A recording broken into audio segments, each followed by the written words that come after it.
Alrighty, well, welcome to this week's Tokwa Ask Us Anything. First thing we customarily do is the news, and as usual, there's been a fair bit of it. First bit of news that sort of leaked out from or about the upcoming Tesla Roadster or second generation Roadster, which is currently housed at the Peterson Museum. And there was actually a little plaque next to the Roadster, and it basically let the cat out of the bag, which was that it's 0 to 60 mile per hour time for the SpaceX package version of the Roadster. And that's the one with the cold gas thrusters, which I believe are going to be mounted behind the number plate. So it's a very James Bond-esque sort of setup. The 0 to 60 mile per hour time will be a blistering 1.1 seconds, which is basically twice as fast as anything else on Earth as far as a four-wheeled passenger vehicle is concerned. Production car, yeah. And it's a full production car, street legal production car. Although I'm not sure that the SpaceX package is necessarily street legal, but I guess if it's not turned on, it's perfectly okay to have a composite overwrapped pressure vessel in what would have been your back seat. 2 points about that, Harold, if I may. Yeah, so first one, well done. You calculated the figures before they came out, and I think your numbers were pretty much right on 1 second, weren't they? I was out. Yeah, I was out by 10%. It just so happened that I did have a copy of this tweet, and I pegged the weight at 2,000 kilos, 2 tons. Now, it might be slightly heavier than that. So I thought it would be just under 0.97 seconds. That was back in February 13th. So yeah, thanks for that shout out, Pete. I was sort of close, give or take. Yeah. No, and yeah, I remember you saying that, a number of times. So yeah, you got that spot on. Yeah, cool. Second thing also is, isn't it just typical Tesla? You find out about this, in the fine print of a museum placard. It's the fastest production car on Earth. Can you imagine if there was Lamborghini or Ferrari or any other car maker that came out with the fastest car? I mean, that'd be advertising everywhere. There'd be stories in the mainstream media and all the rest of it. There's so much hoo-ha made about it. Yeah. One question I have though is, like, with the SpaceX package, are we going to need to have a sticker on the back saying "warning: compressed gas"? Oh, it's too loud, is it? Sorry. I don't. Yeah, well, that's a good point. Well, actually, that's only the beginning of the points. Well, actually, Richard, that's a very good point, because I'm going to segue quite smoothly, as would many ministers in the state government, and say, but what about hydrogen? Very good point. And there is a composite overwrapped, I hope it's composite overwrapped pressure vessel, which has got possibly a bit less pressure, but still put it this way, it might have less pressure, but it's eminently explosive when reacted with air, whereas just thin air, highly compressed, is not. But that's a nice little segue to the hydrogen debate. But your question remains, Richard, do you need to have a sticker that says highly compressed gas on board? I mean, I guess I'm always transporting, compressed air cylinders for diving, and I've always got 100% oxygen, which is highly flammable, and helium, and and obviously compressed air up to 300 bar. So I don't know what even the rules are in Australia, and actually that's the point as well. I don't quite understand how it is even legal potentially in the States or anywhere to have a vehicle that is designed to emit supersonic. It's just a really loud fart, isn't it? Sure. You could say it is not a cold air thruster. It's just a fart. It's just a very big fart machine. In Strap reality, my wife onto the roof and let her go.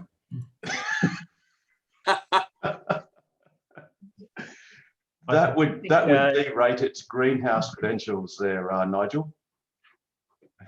I would sort of imagine it's going to knock you over at 100 yards. So at 3 tons, it's going to you'll be blown away. It's like a rocket. It's like a rocket, you know. It's a jet. It A is. jet car is going to be. You'll be in the wake of that, and you'll get blown away. So from long distance. is it Good something call of the like eclipse, by the way, Pierre. It's happening now. I assume that's live. It's not a video. It's just what I took a little while ago. It's a bit blurry. There's clouds, and there's I haven't got a remote control for my Zoom camera, so it's just but it actually will focus a lot more than that. That's only about, I don't know, maybe 50 times, but it goes to 80. So times magnification. Yeah, nice camera. Sorry, I know we're distracted from the news. No, that's cool. And by the way, after the news, we'll do new introductions as customary. The next news item is that Tesla is officially removing the radar from US-built Model 3s and Ys. So this is as of May. yeah, as of which now. is now, I guess, pretty much. It's sort of been coming for a few weeks now, with Elon Musk increasingly saying that they intend to stop using the radar because it is basically a lower, in his words, it's a lower quality, lower bit rate or data stream sensor, which therefore ought to be deleted. Elon Musk famously says that the worst thing you can do as an engineer is to perfect something that shouldn't be there in the first place. Mm. So he's basically deleting it, and it's in US produced 3s and Ys, that is literally going to be the case. That sort of dovetails into, I'll just skip ahead on a more recent news item, which is that may also lead to Tesla possibly raising the price for full self-driving in the States from US $10,000, which it is currently, to a rumored $14,000. And it seems that the introduction of the Pure Vision autopilot would be a catalyst for such a price increase. That's not to say that such an increase would come here straight away, because as we already know, our full self-driving is only 10,000 Australian dollars, which is already at about a 25% discount to the current US currency adjusted price. But it's still on the horizon. So it's sort of an interesting development for full self-driving, and for us, basically autopilot. So presumably at some point in time, we'll have autopilot, I forget which one it is, 9, which when it comes out, or 10, sorry, which when it comes out, will basically just ignore the radar, for better or worse. Personally, I would have thought radar was still useful for that aspect where it actually bounces the radar under the car in front of you, or the vehicle in front of you, to detect the vehicle in front of it, which, and Elon Musk has addressed this, and he said, well, we've got 7 cameras, and one of them is bound to see what's in front of the car in front of you. But if the vehicle in front of you is a truck or a bus, I don't see how it's going to do it. But obviously they've made that judgment that it's just better to ditch it. I'm sure that all of us with radar-equipped cars currently have had a situation over the last few years where we've had a vehicle in front of the vehicle, in front of the vehicle, in front of the vehicle, slam its anchors on, and our cars have slowed down before everyone else has. So I don't know, I'm still a bit skeptical, but. Yeah, and look, it's good to be skeptical. I guess the best thing to say is, well, we don't know. Let's give it a go and hope the results are better. Yeah, he did tweet, I think, unless I'm mistaken, that initially there'll be so Autosteer and Summon may initially be negatively impacted while it's still learning. In fact, I think that autopilot is speed limited to 75 miles an hour. Ah, okay. And there were a couple of other knobbling bits, which sort of reminds me of when I got my car, which was a very early AP2 autopilot car. And when I first got it, it had no autopilot, unlike Richard's, which as soon as he got his, it had everything. And it was for years, wasn't it? Yeah, yeah. Mine had Right. zero Long time. autopilot and zero cruise control. So it didn't even have maintain a speed, ignore the radar. It just had no cruise control. So it was a fully manual driven car for months until Tesla wrote enough software and tested it to implement the features they had to do. So it's going to be definitely quite interesting to see what happens once they commit to ditching the radar. But presumably in Australia, we won't see that for some time until it's been validated. Now, for something that's sort of close to my heart, the Cybertruck has passed 1 million reservations. And some interesting stats, the single motor version is apparently representing 7.5% of the total cohort. The dual motor is 48% and the tri-motor is 44.5%. Now, these aren't official Tesla figures. This No. was yeah. It was, yes, that's right. Thanks, Pete. It was actually compiled by a reservation number website. And this is the article in Teslarati, so shout out to them. And this is basically the results of this. It's known as the Cybertruck Reservation Tracker. So I believe that they somehow analyze reservation numbers, which I don't think they're straight numbers. I think they might be encoded in some simple way. But this website basically claims that the net reservations are a bit over 1 million. So I guess you need to take that with a small grain of salt. But it's certainly, I mean, it's unsurprising, put it this way, that the Cybertruck should have that many reservations, because God only knows there's a lot of reservations in Australia and we're only a very small country. By comparison, the Ford F-150 had about 1/3 as many reservations over roughly the same amount of time. Rob Mauer on his podcast did a fairly diligent comparison and was effectively comparing apples with apples. And you know, the other thing to mention also is the Ford F-150. That's a existing car, you know, and they've got a huge existing client base, whereas the Cybertruck really came out of nowhere. So, and it's very divisive because of it. And exactly because of its styling. Yeah. If you call it styling, I mean, it's the most brutalist styling you could actually imagine.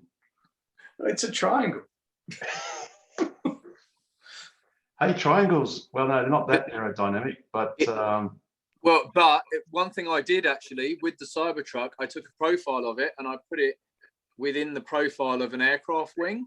And it's amazing how if you literally drew a square or straight lines within an aircraft wing, it is actually within that kind of shape. I thought that was quite an interesting little. Apparently, the inspiration for the design was it one of those James Bond? The underwater. Yes. Yeah. So yeah, on the that, underwater Lotus that I have Musk a theory. actually bought. I have, which Musk owns, right? Yes, He does too. he bought it Yeah. auction somewhere. Yeah. I have a theory. I have a theory that the Cybertruck will not float. That it will actually be essentially a submarine through deep water. why not? That'd be pretty cool. And I don't know yet because Well, that's a large volume of air inside. But then But with that bio defense mode, Yep. that could, but then it would have to suck in air from somewhere. So Yeah. This is the getting back to what Pete was saying, and a shout out to Rob Bauer's Tesla Daily Oh wow. YouTube video. This is his comparison of the reservations for blue is obviously the F-150 Lightning, and red is the Cybertruck. I would say though that, like, I mean, I work at mine, so you know, I mean, there's a lot of people with, you know, with a bit of money that like towing boats and stuff, and they're all going crazy for the F-150, like anecdotally. So Yep. I feel like there might be a lot, you know, people are looking at that, going Cybertruck, not sure, but looking at that and going, wow, okay, yeah, I might be up for that. That's I It must might be have- coming to Australia though. well, in fact, Nigel, that's a really good point because It's a really good point. when That could you, make sorry, when you do this, which is what I just did, and go, this is Ford Australia's website. And do you think you can see anything about an F? You can't even see the F trucks. They're just not here. So all Well- vehicles. and presumably not the Mustang Marquee either. No. So you've got, you know, your Focus, your SUVs, your commercial vehicles, your Ranger, Transits, Performance. You got your Mustang, but nothing electric. And you've got no F series. Yeah, right. And that's Yeah. ford.com.au. So the only way to get anything about the F-150 Lightning is to go to Ford's US website, and there it is, towing an Airstream. So I guess you could say it's the latest technology towing some of the oldest technology. Well, that may, yeah. Well, that's that then. So your compatriots in the mines may pine, but the answer will be 9. So yeah, kind of related. So I'm on, yeah, I'm actually getting quite into the energy side of it, and there's a lot going on. But I did a presentation about a lot of energy ideas, and actually talked a lot about the Tesla on the request of very senior management, and someone, while I was doing the presentation, got a picture of the Cybertruck and stuck a Roy Hill logo on it and put it up in the message chat of the presentation. And I was like, well, look, you know, for servicing and parts, it might be a nightmare, but hey, if you want to do it, I'm game. So we'll see. Oh, the Cybertruck on a mine site is just a dream. It's just. It is, but what happens if you get a cracked windscreen and, you know, you need a whole parts inventory and... That's not going to happen, Richard. Oh, and believe me, Pete, I'm the man that's going to make it happen if, you know, if it can. Stranger things can happen. It's probably the one night that I don't have the shirt with the cracked windscreen on the front. Yeah. Dear. But anyway, That's awesome. That's awesome. We might come back to that a little bit later on, Richard. That sounds really interesting. Really interesting. Now, I think I've got one last bit of news, if I'm correct. Yes. This is really exciting. And that is that the Devonport Tasmania Supercharger has opened. And you may say, well, why is that great news for us? Well, as we discussed a week or two ago, that is a 3-stall. And when you look at it, it's 250 kilowatt V3 supercharger. far out. That's very V3. So that's absolute irrefutable proof. And so is our Williams supercharger is a 3-stall, and it will be a 250 kilowatt setup. And presumably so will be the Perth North supercharger, which is due to be deployed by the end, well, in Q3. So in basically 3 months' time, 4 months' time at the latest. And also the Perth supercharger, which is presumably not in the northern part of Perth. And that's due to be installed in Q1 next year. On that point, Harold, Damon has caught up. He was behind by a couple of episodes, and he's caught up. And he mentioned that Yeah, another good point about having the northern supercharger in somewhere like Joondalup is that we mentioned the two advantages. One, that it would service the existing cars around Joondalup, and the most northern fast DC charger now being Wellup, and also people going up north. But he mentioned, look, we forgot to mention people coming to Perth, and you arrive at the northern part of Perth, you can supercharge, and then you've got a few hundred kilometres to spend driving around Perth. So on the way back as well, basically, which was a good point, I think.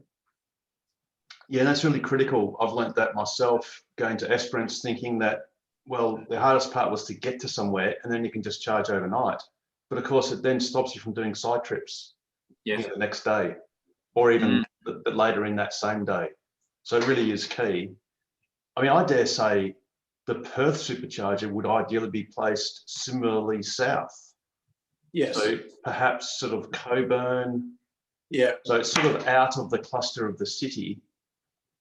Although the only Baldivis. Sorry? Baldivis. Funny that, Nigel. Why would you say that? What's that saying that you in a horse race you always bet on the horse called self-interest because it's the only one that's trying? Well, it's that it's the opposite of not in my backyard. Oh, absolutely. Oh, they can put it right in my front yard anytime. Although then again, you have all these dodgy Tesla owners trying to get juice at weird hours of the day. Don't we have a Model X owner that lives right next to the Eaton supercharger? I don't think it's Model X. I think it's Model S. Oh, okay. I think, yeah, he's really close and can barely be bothered using it.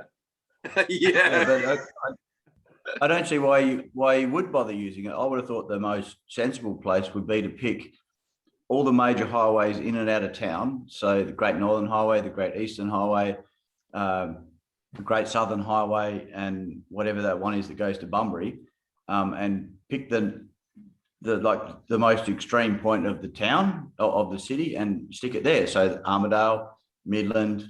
Yep. There's a self-interest. Armidale, Midland. Joondalup, Fremantle, or slightly south of Fremantle, because that's where all the in and out are. That was one of the best formed self-interested segues I've ever heard there, Shane. But actually, in all seriousness, that actually in Europe, in many cities, major cities in Europe, that's exactly what they've done. Yes. I think Frankfurt and quite a few, in fact, even Berlin for quite a while, and many others, they typically have their superchargers about 30, 40, 50 Ks out of town on the autobahns, on the highways, because you don't have supercharging it in the centre of the city. Well, what about this one here, the Perth supercharger that's behind me? Yeah, but that Perth is not a major city. But as opposed to the one we live in, which is and hasn't even got one supercharger. But it is not in Perth. It is on the at Servo. Right. Cool. Yes. And that's 12 stalls, isn't it, Richard? I think so. Yeah. Speaking of though, is there any update on the William supercharger? No, not beyond what we discussed last week, which was we've got the conduits in the ground. It's basically sort of stopped for now. Okay. I'm not sure whether that's, well, presumably they're waiting. They'd have to do concrete pours and footings, and then perhaps they'll either do bitumen for the access parts, or they might do brick paving or something similar. If I've got a moment, sort of while you guys are talking amongst yourselves, I'll try and dig out a photo of a supercharger site. I think it was in Italy or somewhere in Europe anyway, and it's all the actual surface that you drive on is all made of quite large brick pavers. It looks really good. It looks like a little Lego town sort of thing set up. This might be a good time to introduce a couple, or at least one new member, which is Stanley. I think Hello, your first time, so welcome. Tell us Thank about you. your car. can you hear me? Yes, absolutely. Yeah, welcome. Yep. So, Yeah, you guys got different backgrounds and I got my couch behind me. How do you do that? We can't tell you. It's a secret. it's a secret. Well, actually, You just go to so I'm using an iPad, and you just go to more and background and filters, and then you can put a JPEG or just some sort of a picture file in as a background.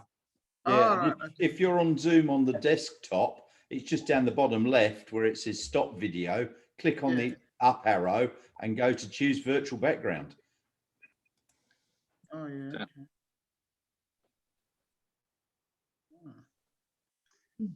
What do I choose? Do you got general, do I? Screen, share screen? no. No. Where you've got your video, on the lower left, you'll see microphone, and then you'll see a video camera symbol, which has on it stop video. But you'll see there's a little up arrow next to it, or as part Yeah, of it. I've done that. Then So I when you choose. click on that, there is Yeah. choose virtual background, Oh, yeah, okay.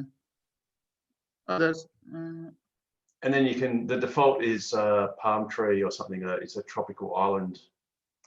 It looks. You have to go and choose the picture and load it into the Zoom, and then you can choose it as a background.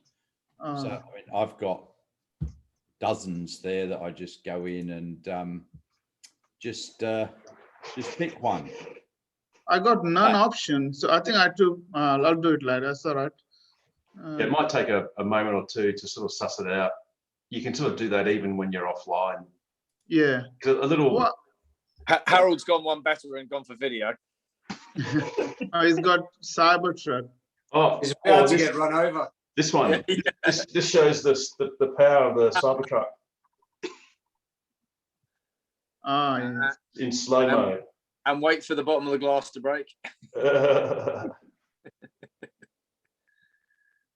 My only regret was I didn't do the same slow mo when Franz threw the ball, the steel ball. That's my biggest regret, because that would have looked awesome.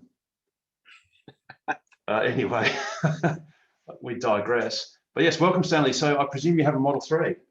Yeah, I do. Model 3, bought it last October 2020. So it's Congrats. going well. Awesome. Yeah. So Um, Pearl White. I What have just- you got? Model 3. Which version? Is it the standard range, or is it long range or performance? Standard range. Standard range. Yeah, cool. And what color? White. Nice. Good choice. Have Yeah, you been happy thanks. with it? Yeah. You guys, where do you put your tissue box? I find the glove box is bit narrow and very. That is a I brilliant I question. just get smaller tissues. Yes. And you get travel ones. That IGA used to have. I think it was Kleenex, so we're like in a little cardboard box, but a small one, only sort of not much bigger than the phone, really. But now they've ditched it and they've got like a soft plastic version of a similar thing. Yeah, that's the one, Peter. No, it's not. No, it's smaller than that, actually. You Can't get hear it you, in muted. little packets with 10 in it or something. Oh, they're itty bitty ones. There's one that's just sort of perfect size, but it's harder to get. It's right. This actually fits. I can fit that in the lift up sort of well, and it's fine. You just open up, grab a tissue. Yeah. That's oh, these are just sort of generic, but that's the size. Just comparing with my fingers. Yep. Yeah, Three fingers wide, and the usual sort of thing. half a size of the original. A fellow Yes. musketeers. That's Steve. it. That's the one, Peter. That's what's now Oh, available. yeah. And it's And they're soft as well. So yeah, and there's a real trick to opening it. You've got to sort of bend it and sort of bend it while you're pushing your thumbs in the center, and then there's actually perforations that you can't feel. Yeah, you just spread that apart. Yes. Yep. Yeah, That's the one. there. Yeah. They're quite convenient. Fellow musketeers, it's far better if you have a toilet roll in there. It serves two purposes: blow your nose or. And I wonder just quietly whether a roll of toilet paper, weight for weight or volume or whatever, length or surface area, is cheaper than tissues. Oh, it certainly is. So then. And you can decide how big a nose you want to blow, because you could have 1 sheet, 2 sheets, three long. Anyway. You can use a fart noise too. So yeah. Useful. So with the charger, like if there is a 50 kilowatt, does the car takes the whole 50 kilowatt, or so to speak, sucks in whole 50 kilowatt? Or usually, but not always. So I don't know about you, but I've got my car sort of in a carport. So this morning when I got into the car, it had a regen limit because the battery pack was at 16.5 degrees. So if you take that straight to a fast DC charger, whether it's a 50 kilowatt fast DC charger or even a supercharger, and you may be, say, at 30% battery capacity, which is normally a time when your battery can take a lot of energy. But because it's cold, it won't actually absorb it very quickly until it subsequently warms up as part of the process of it charging. Or if you've driven some fairly long distance, such as say 30, 40 kilometers, your car will also warm up, or the battery pack will warm up.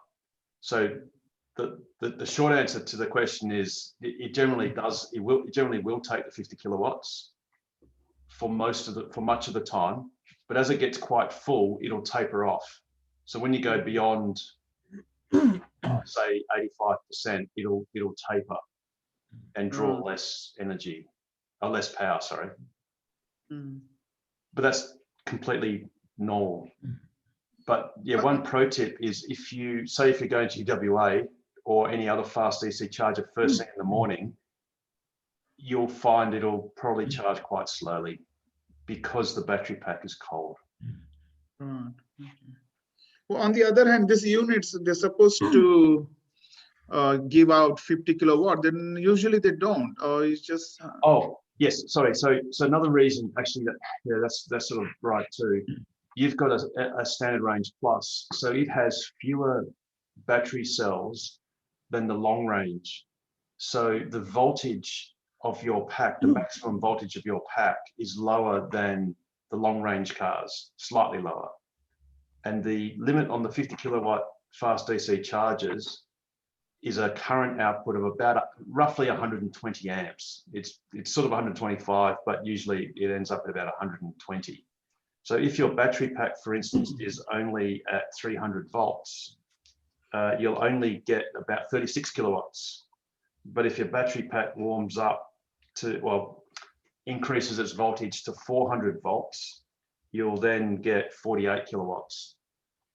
So your car, I'm not sure what the voltage of the Model 3s, the SR Plus Model 3s are, but they might be in the range, might be 380 volts when it's fully charged. So you'll never actually get the full 50 kilowatts ever, but it'll always get the most amount of energy that it wants, or whatever's limited by what the charger can supply. Yes, and some of them are limited to 40 kilowatts, or I'm trying to think of one that's limited. You mean charger? The Jurien Yes. Bay one was sort of slightly, it's a little bit, it's around 40. I sort of tweaked it up a little bit. I think it's pushing out about 45, 44 kilowatts. Okay. Yeah, when I was at too bad. Jurien, whenever it was, I was getting 43, 44 out of it. And that was before it converted it over to the bio oil. It was on the diesel generator. And it was Bio makes zero difference. That the yeah, fuel it won't, but it was still chucking out 44, 45, 44, Yeah. 45, 43. Yeah. Cool. Now, mind you, a supercharger will provide much more because it doesn't have the 120 amp limit. A supercharger can push out as much as 625 amps into a Model 3, long range Model 3. SR Plus is a bit less. So I think you may be able to max out at about 200 kilowatts on your Model 3, SR Plus, and the long range of performance cars can charge, at least for a brief period of time, at 250 kilowatts, which is roughly 625 amps being shoved into your car. Yeah, I think the SR Plus is limited at 200. Yep. I've never got near it. 129 or something is the best I've ever got, but I haven't been on anything other than the Eaton supercharger. 200 kilowatts is well north of 1,300 kilometers per hour. Yeah, that's 15 minutes from bone dry to full up. So yeah, it's sort of, yeah, it's not quite. What you can do is probably do about 10 minutes. You could basically in 10 minutes get another 200 k's down the road. So you stop for 10 minutes. So you arrive at 30%, and you can probably go from 30 to 80 or 75 or something like that in 10 minutes, and then you're on your way. How does that work? If you do 200 kilowatts, because it's not continuous. It's only for a few minutes. It peaks at 250 kilowatts, and it tapers fairly quickly. But the main point is, for every minute that you're doing 250 kilowatts, you're accumulating a massive amount of added range for those few minutes, and then it starts tapering off a bit, but it's done all its hard yards at the start. And yeah, there's a charging curve. Yes. It's slightly different with the LFP batteries, as Alex and I found out. The LFP battery starts off at a lower kilowatt rate, but it holds it for longer. Mine started off at a lot higher because I've got the older NCA battery. It started off at a much higher rate, but it dropped quicker. So it ended up at a low, when you hit 90%, mine was quite a few kilowatts below Alex's, but I started off quite a bit higher than his. Yes, so it's sort of a tortoise and hare, isn't it? You basically end up in a similar position at the end. So, sorry, Nigel, where were you doing this experiment, and what sort of charge position were you in when you started? Well, Alex and I, a few weeks ago, it's actually written up on the Tocqueville website.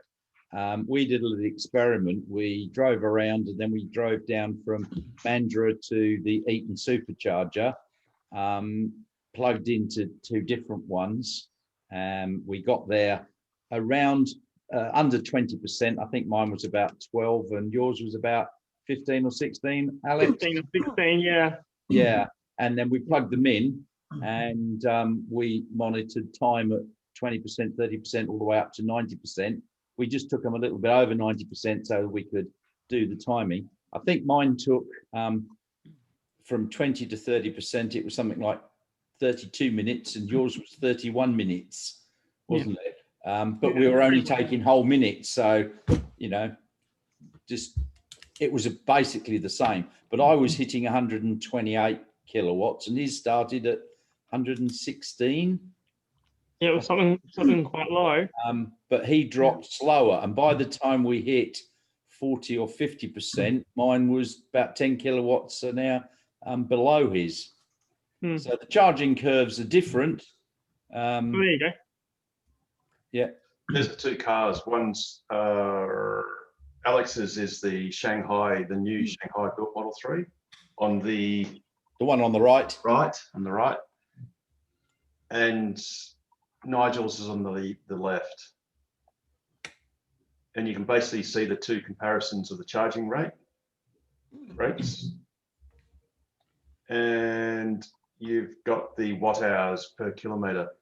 It's currently showing the US Nigel's older car as having a better efficiency, but a very plausible reason for that being the measured result is probably the tires. So Alex's tires were probably still warm after coming out of the mold of the tire factory when they were shoved onto Alex's car at Shanghai. So they're exceedingly fresh and stickier. and haven't really had that time to mature and get a bit harder. So their rolling resistance is probably a fair bit less than Nigel's. That's you know, been on a car for a year. So it'd be really interesting to do the reverse test. Alex had 1,500 Ks and I had almost 40,000 on my tyres. But we are looking at repeating it, but tyres on my car and my tyres on his car and going down again. And, that'll be awesome. And comparing it. That sounds like a lot of effort, but okay, no worries. I appreciate the effort. Well, Yeah, Alex said coffee. he can change the tyres over, so I'll sit and watch him. Good move. No Good effort at move. all. I just noticed that Ian has joined us, and I'm quite confident Ian is a very new TOCLA member. So welcome, Ian. Thank you. Yeah, I was out looking at the moon and realised this was on, so just joined in. Yeah. You can't see the moon; it's cloudy. Yeah. And it's all over. I think the best time was about 7:15 or so. And Oh, I was out there looking. Yeah, we were out at that time. But we couldn't see much. Yeah, it was a bit cloudy. Never mind. cool. But welcome anyway. And tell us what sort of Model 3 you've got. I've got the Shanghai. I just picked it up end of March, the Model 3. Yep. And just the I haven't got the dual motor, so yeah, but very You got an SR Plus.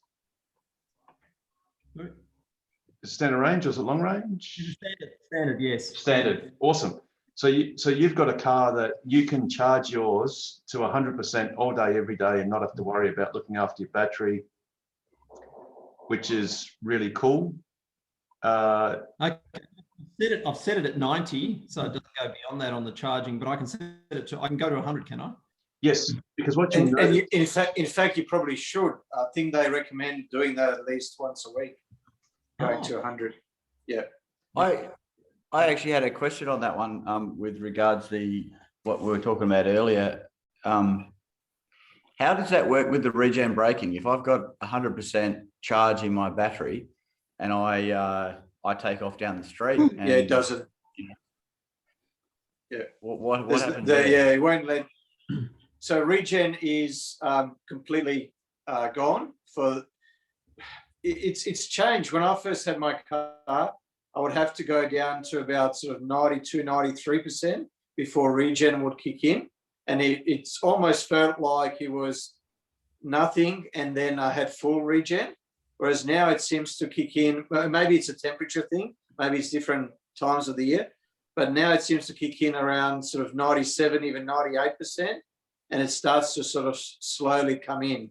So it's a bit more staggered. But yeah, at 100%, the idea is there's no more room to put any more juice in. So no regen. For my old, So there's no dump resistor or anything like that. Not that I'm aware of. I mean, mine, I charged it. I mean, up to 95%. The 100%, it's not. Sorry, Pete. so what was that? No, you're right. Okay, I was saying I charged mine to 95% this morning because it was still sitting on a some free electrons, and it hit 90, so I whacked it up to 95, and I had absolutely zero regen until it got down to 90 or thereabouts. Oh, really? Yeah, right. So maybe it's a Zero. temperature thing as well. Yeah. yeah. I mean, it was cold this morning, mind you. It was 5 degrees first thing this morning. Yeah. Not down here. We were at about 11 or 12. Oh, excuse me. the battery pack needs to get to about 17 and a half or 18 before it has no regen limit. So being a high state of charge and cold probably exacerbates it. Mine had been sitting on charge So since about 50, 55, 57%, all the way up to 90. So it was probably quite warm by then. Yeah, possibly. But you're right about the 90, anything above 90, even in my old car, being a Model X, the regen is limited. It doesn't necessarily show the little limit, little dashed line, but it behaves like you take your foot off the brake and it just sort of free Yeah, I wheels. still get a little green bit, but it's not very much, and I'm just coasting. Yep. So what is that? Oh, and All sorry, go on. Tesla, Go on, is it, Stanley. all Tesla models you can charge up to 100% or certain? No. So for all new owners that have a standard range plus Shanghai version Model 3, and in fact, actually, the easiest way to tell if you can charge to 100% all the time is when you look at the charging screen, you can actually use your finger to wipe or move the scroll bar across between about 50% and 100%. And on an SR Plus Shanghai version, all you'll see is little tick marks. There's 5 of them between 50 and 100%, and no writing on it. It just has little tick marks. On a long range Model 3 or performance or other cars, it'll have in the center, it'll say daily, and towards the right hand side, near the 100% Above side, 90%. it'll have trip. Above 90%, it says trip. And what actually happens is if you inadvertently just put it to 100%, and you shouldn't, after about 2 or 3 or 4 charging sessions, taking it to 100% or well above 90%, you'll get a little notification on the screen that says that continuing to charge this car at these high levels is bad for battery degradation or whatever, some sort of similar message. Then it says, do you want to reduce the charging level now? And you say yes or no. And if you say yes, it'll automatically change it back to 90%. Yeah, I get that at twice at 95% in a very short space of time. It goes, this is no good for your battery. And I go, yes, and it flips it back to 90. But having said that, it's perfectly safe and appropriate for people that don't have a Shanghai SR Plus to occasionally charge your car to 100% and use it. In fact, the trick is charge it to 100% and then try and aim to use it shortly after it's gotten to that charge level. So don't leave it overnight at 100%. Don't leave it for a few hours, but say half an hour or something like that is perfectly fine on a long trip, occasionally. Okay. In your case, Stanley, with a Shanghai SR Plus, you can... No, Stanley, I think you said you got yours in October. Oh, sorry. 2020. Stanley, sorry. This will be Mine is California. Yeah, apologies. So in yours, Stanley, you will see the daily and the trip markings on your charge screen, which tells you that your best level to charge at is 90% or less. And 100% only on trips. And if you want to charge it to 100% because you're going on a journey and you're leaving in the morning, charge it to 90 or 95%. Then when you get up, whack it up to 100, and it'll take probably another half an hour to get to the 100, by which time you're ready to go. Or even more, I'd say. Yep. We've actually got a pro tip video on our YouTube page that describes exactly that. And that's a great pro tip. Wake up in the morning, flick the slider up to 100%. By the time you finish doing what you're doing, having breakfast, coffee, whatever, it'll be 97, 98%, 99%. The last 1% doesn't matter. And the car is quite thorough. When it says it's at 100%, it truly is. It has stuffed every single electron that possibly can. And it does it, towards the end, it does it quite slowly and methodically. A good idea to do is, if you're going on that long trip, if it's in the middle of summer, you might want to pre-cool your cabin while it's still plugged into the grid, because at least you're not using the battery to do that, so you get a little bit more range out of it. And in winter, obviously, pre-warm it or put the seat warmers on or what have you. Yep, absolutely. Now, welcome, Kerry. Or welcome back, Kerry. That's cool. You can be lurking. It's all right. It's all good. And Stefan, welcome back. And also Ant. Ant Day is the secretary, the state secretary of the Electric Vehicle Association. So he's the proud owner of a Kona and an aspiring owner of a Model 3 when he grows up. Hey, Ant. Correction, Harold, Model Y. Oh, even better, because actually, Ant, you're going to have to take a number because there's a few of us in this room already that have got our eyes on a Model Y. And the reservations haven't opened yet. No. Yeah, I know that. I'm training. I'm training for the fight, Harold. So, oh dear.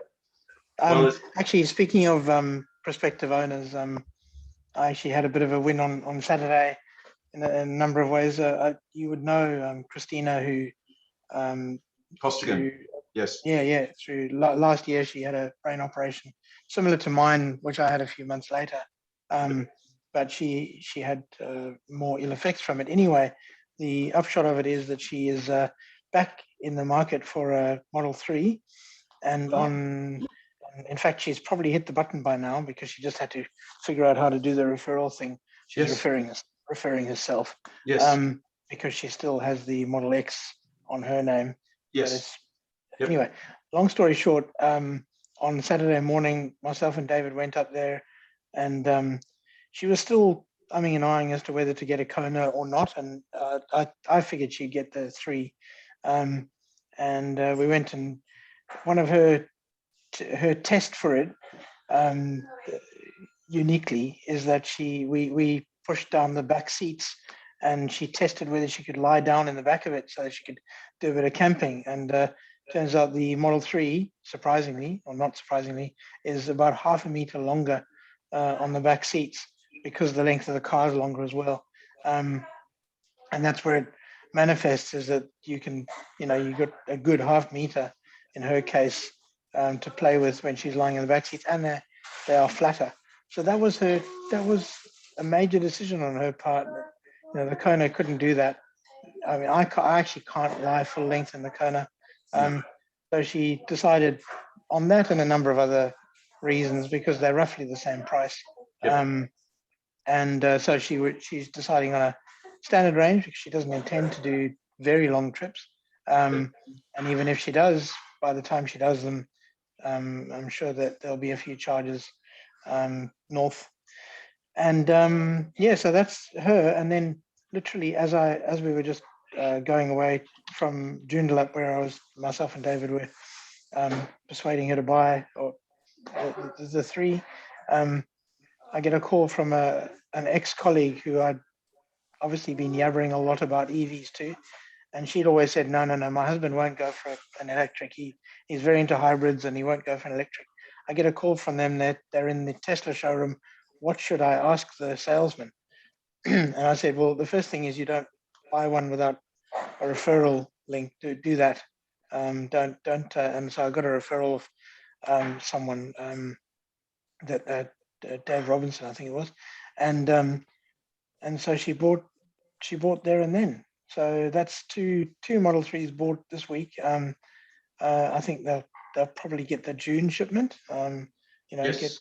I don't know if they're all spoken for, but no. Well, in fact, you can get inventory cars right now. So on Tesla's website. Yeah. She's keen on the white on white. So I'm not. That's Christina. That is. Yes. I don't know what Anita got, but I went round to their house with on the way back, and had a good natter about what was required. I mean, they literally didn't even know that PlugShare existed, and things like that. That was very much an impulse decision, and I was chuffed to hear it. I was really chuffed to hear it. Yeah, that's awesome. That's fantastic. So just for reference, if we take Western Australia, these are all the inventory cars. So you're saying white on white? Yeah, that's what Christina wanted. That's all black on white. That's black and, there's black and white. There's one right there. Oh, sorry, I didn't notice if it was SR Plus. Oh, it's a performance. Sorry, apologies. Yeah, That's I believe there aren't any left, so that's a bit of a problem. But I think she'll probably be persuaded to go black interior because she has grandchildren. Yeah, it's funny you say that.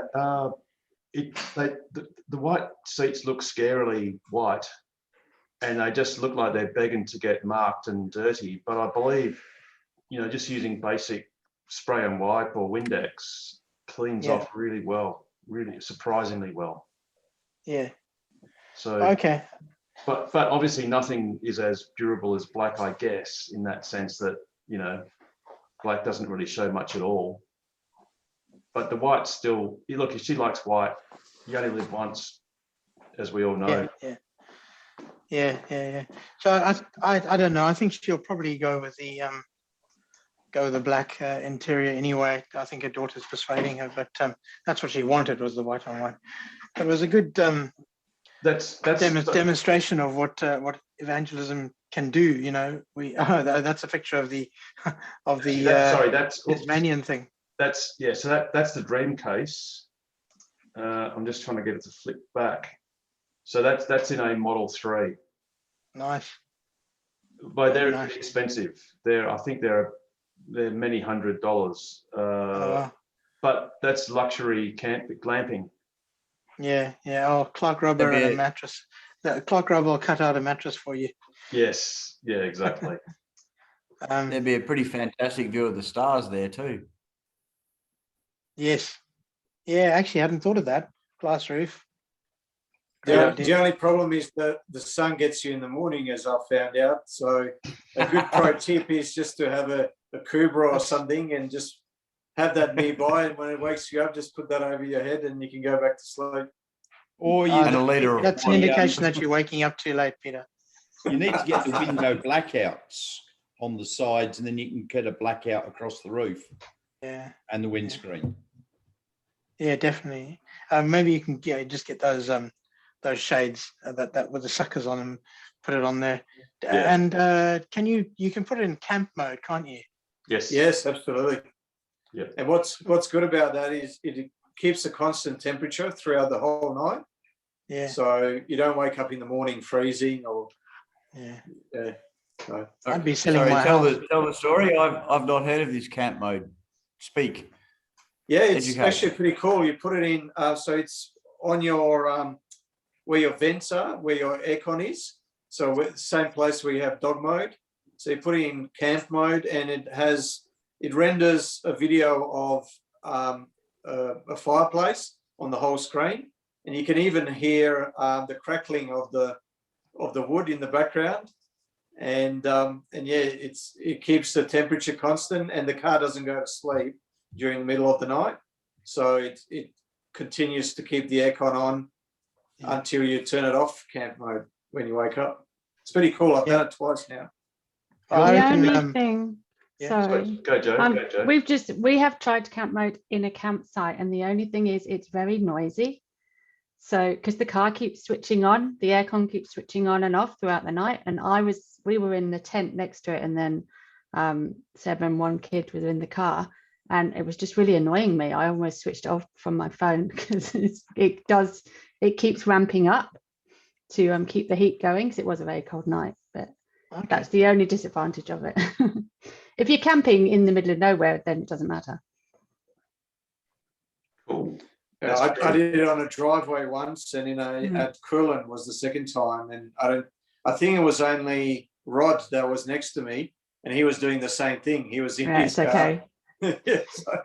Yeah, we were surrounded by tents on the campsite, and I think we were annoying everyone else trying to sleep with this car that kept ramping up. The other thing that camp mode does is also keep your 12-volt cigarette lighter power source on. So if you've got something like an Angel or Waco fridge or any other accessory, 12-volt accessory, it also keeps them alive as well. Oh, that's very cool. But Harold, doesn't the 12-volt stay on regardless? Because I know, for example, if you leave your car and leave the phone plugged in, and you come back 4 or 5 hours later, the phone's at 100%. So it obviously keeps on. Yeah. That's Can you use the USB phone though. in the car? Is that on your USB charging, Pete, or on the have you got a 12 volt? No, it's a 12 volt adapter that I charge off. Yeah. That's interesting. Where is it? I haven't seen it. Just the one in the middle console. Okay. So yeah. So if you pull up the armrest, just Yep. so if the armrest comes up like that, it's just underneath there on the left-hand side. Yeah, the front part of underneath the armrest. Correct. Okay. Yeah. In fact, I think courtesy of Richard, I thought he was on a moment ago, but he's gone. Here we go. There is actually a. There we go. There it is. Right, I'll just bring it up. It's a very brief video of where the 12 volt socket is. Right there, that's it. So in case you missed that, it's just there. Oh. Just Okay. behind your cup holders, under the console, under the armrest. Okay. Oh, I didn't think it had one. Oh, it does. It certainly does. Can I just ask a question? What is the recommended tyre pressure for the Model 2? Because recently I looked at it and it was only 42 or something like that. And I thought that wasn't quite high enough. So what do you recommend? Yeah, it's 42 is the recommended one. I run mine at 45, and I think Harold runs his at 50. Yes, I do. Oh. And that's not a recommendation, but I looked on the side of my tyre walls and they say that the maximum inflate is 50, and that's what I inflate them to. Bearing in mind that's the cold inflate. So you're really best to do that either at home or if you've got a petrol station very close, because it doesn't take a lot of driving for your tyres to warm up, or at least the air inside of them to warm up, and it alters the pressure. Yeah, absolutely. No, I did it. I realized that it has to be cold, the recommended pressure. I've got them at 45 now. 45 is fine. After a bit of Oh, driving, at mine 47. say 35. Ooh, no, Carmen, no, you need to fill up your tyres. I haven't been since I've had it. Oh, buy another car, buy a new car, and then they'll be pumped up for you. I just actually I pumped up my cars today. I just use my I don't go to the petrol stations. I don't want to go near them, and just use the bicycle floor pump to do it. Very easy. That is an awesome exercise there, Ant. Yeah. I did eight tires today, the Kona and the Leaf. I just wanted to show off this little goodie here because the Tesla's got everything. So I put in my own frunk in the Kona, but as well. But I've got this this little goodie here where I'm putting a couple of USB sockets on the back of the that video you showed just now, the thing in between the seats. But I'm putting it in for passengers on rideshare, and so that they can plug in USB devices. But that's my alternative for that that 12 volt socket you were showing just now. I just hack my own extra one. I've got one more question concerning air conditioning. I still remember I read somewhere that the air conditioning has got a filter. Is that true? Yes, there's a cabin air filter. And where is that? Is that behind the glove box or somewhere? No, it's in that central part, down underneath where the steering wheel is. There's plenty of videos on YouTube on how to change the air filters. It's not the easiest thing in the world. You have to get down underneath the steering wheel. And I think there's even an official video on the Tesla website. And on the Tesla YouTube channel. Sorry. Not all that often. When it smells. I know there's one filter that's every 2 years and another one that's every 6 years, but I never remember which one's which. Do you know, Nigel? The two that are under by the steering wheel in the central part, that's the cabin air filter. I think that one's every 2-ish. I don't think there's a hard and fast rule. Some people have gone, oh, it was really getting very musty and smelly, so they changed the air filters and it cured it. Yeah, that's the reason I'm asking, because in summer, when it obviously works pretty hard, I sometimes got in and I thought, that's not a very good smell. And I thought it might be that filter that's getting a bit old. Yeah, Model 3's actually had a bit of an issue some time ago, although I believe there's been a software update to address it. And that was that the aircon system in certain conditions didn't really dry out properly. Yeah. So what Tesla would deliberately do is introduce fresh air. So rather than recirculate, they would draw in fresh air after the car was even off to sort of purge moisture out of the system. Because they found that, in fact, in America, Tesla was charging owners to do an ozone treatment of their aircon system to try and kill the bacteria spore or whatever it was. It was algae, or not algae, fungal, mold, or fungus. Yeah, fungal growth that was growing in the evaporator of the air conditioning system. So they actually did a software update to ensure that fresh air was drawn through the aircon after it was used.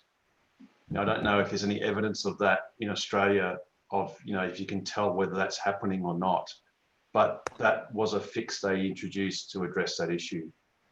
As another data point, I've had my Model X for 4 years and I haven't yet changed my cabin filter. And it's not, you're right, Stefan, that sometimes even for some reason, you know, one morning it'll be slightly smelly, but I always have my car on recirculate almost all the time because I hate the stink of diesel fumes and other things outside, especially when you're following big trucks and stuff. Doesn't the nice HEPA filter cure that? No, no. See, because the HEPA filter, even though it has got a bio defense weapon mode, so I am immune from anthrax and other bioweapons. Nerve gas, I'm a goner because it doesn't filter nerve gas and similar things.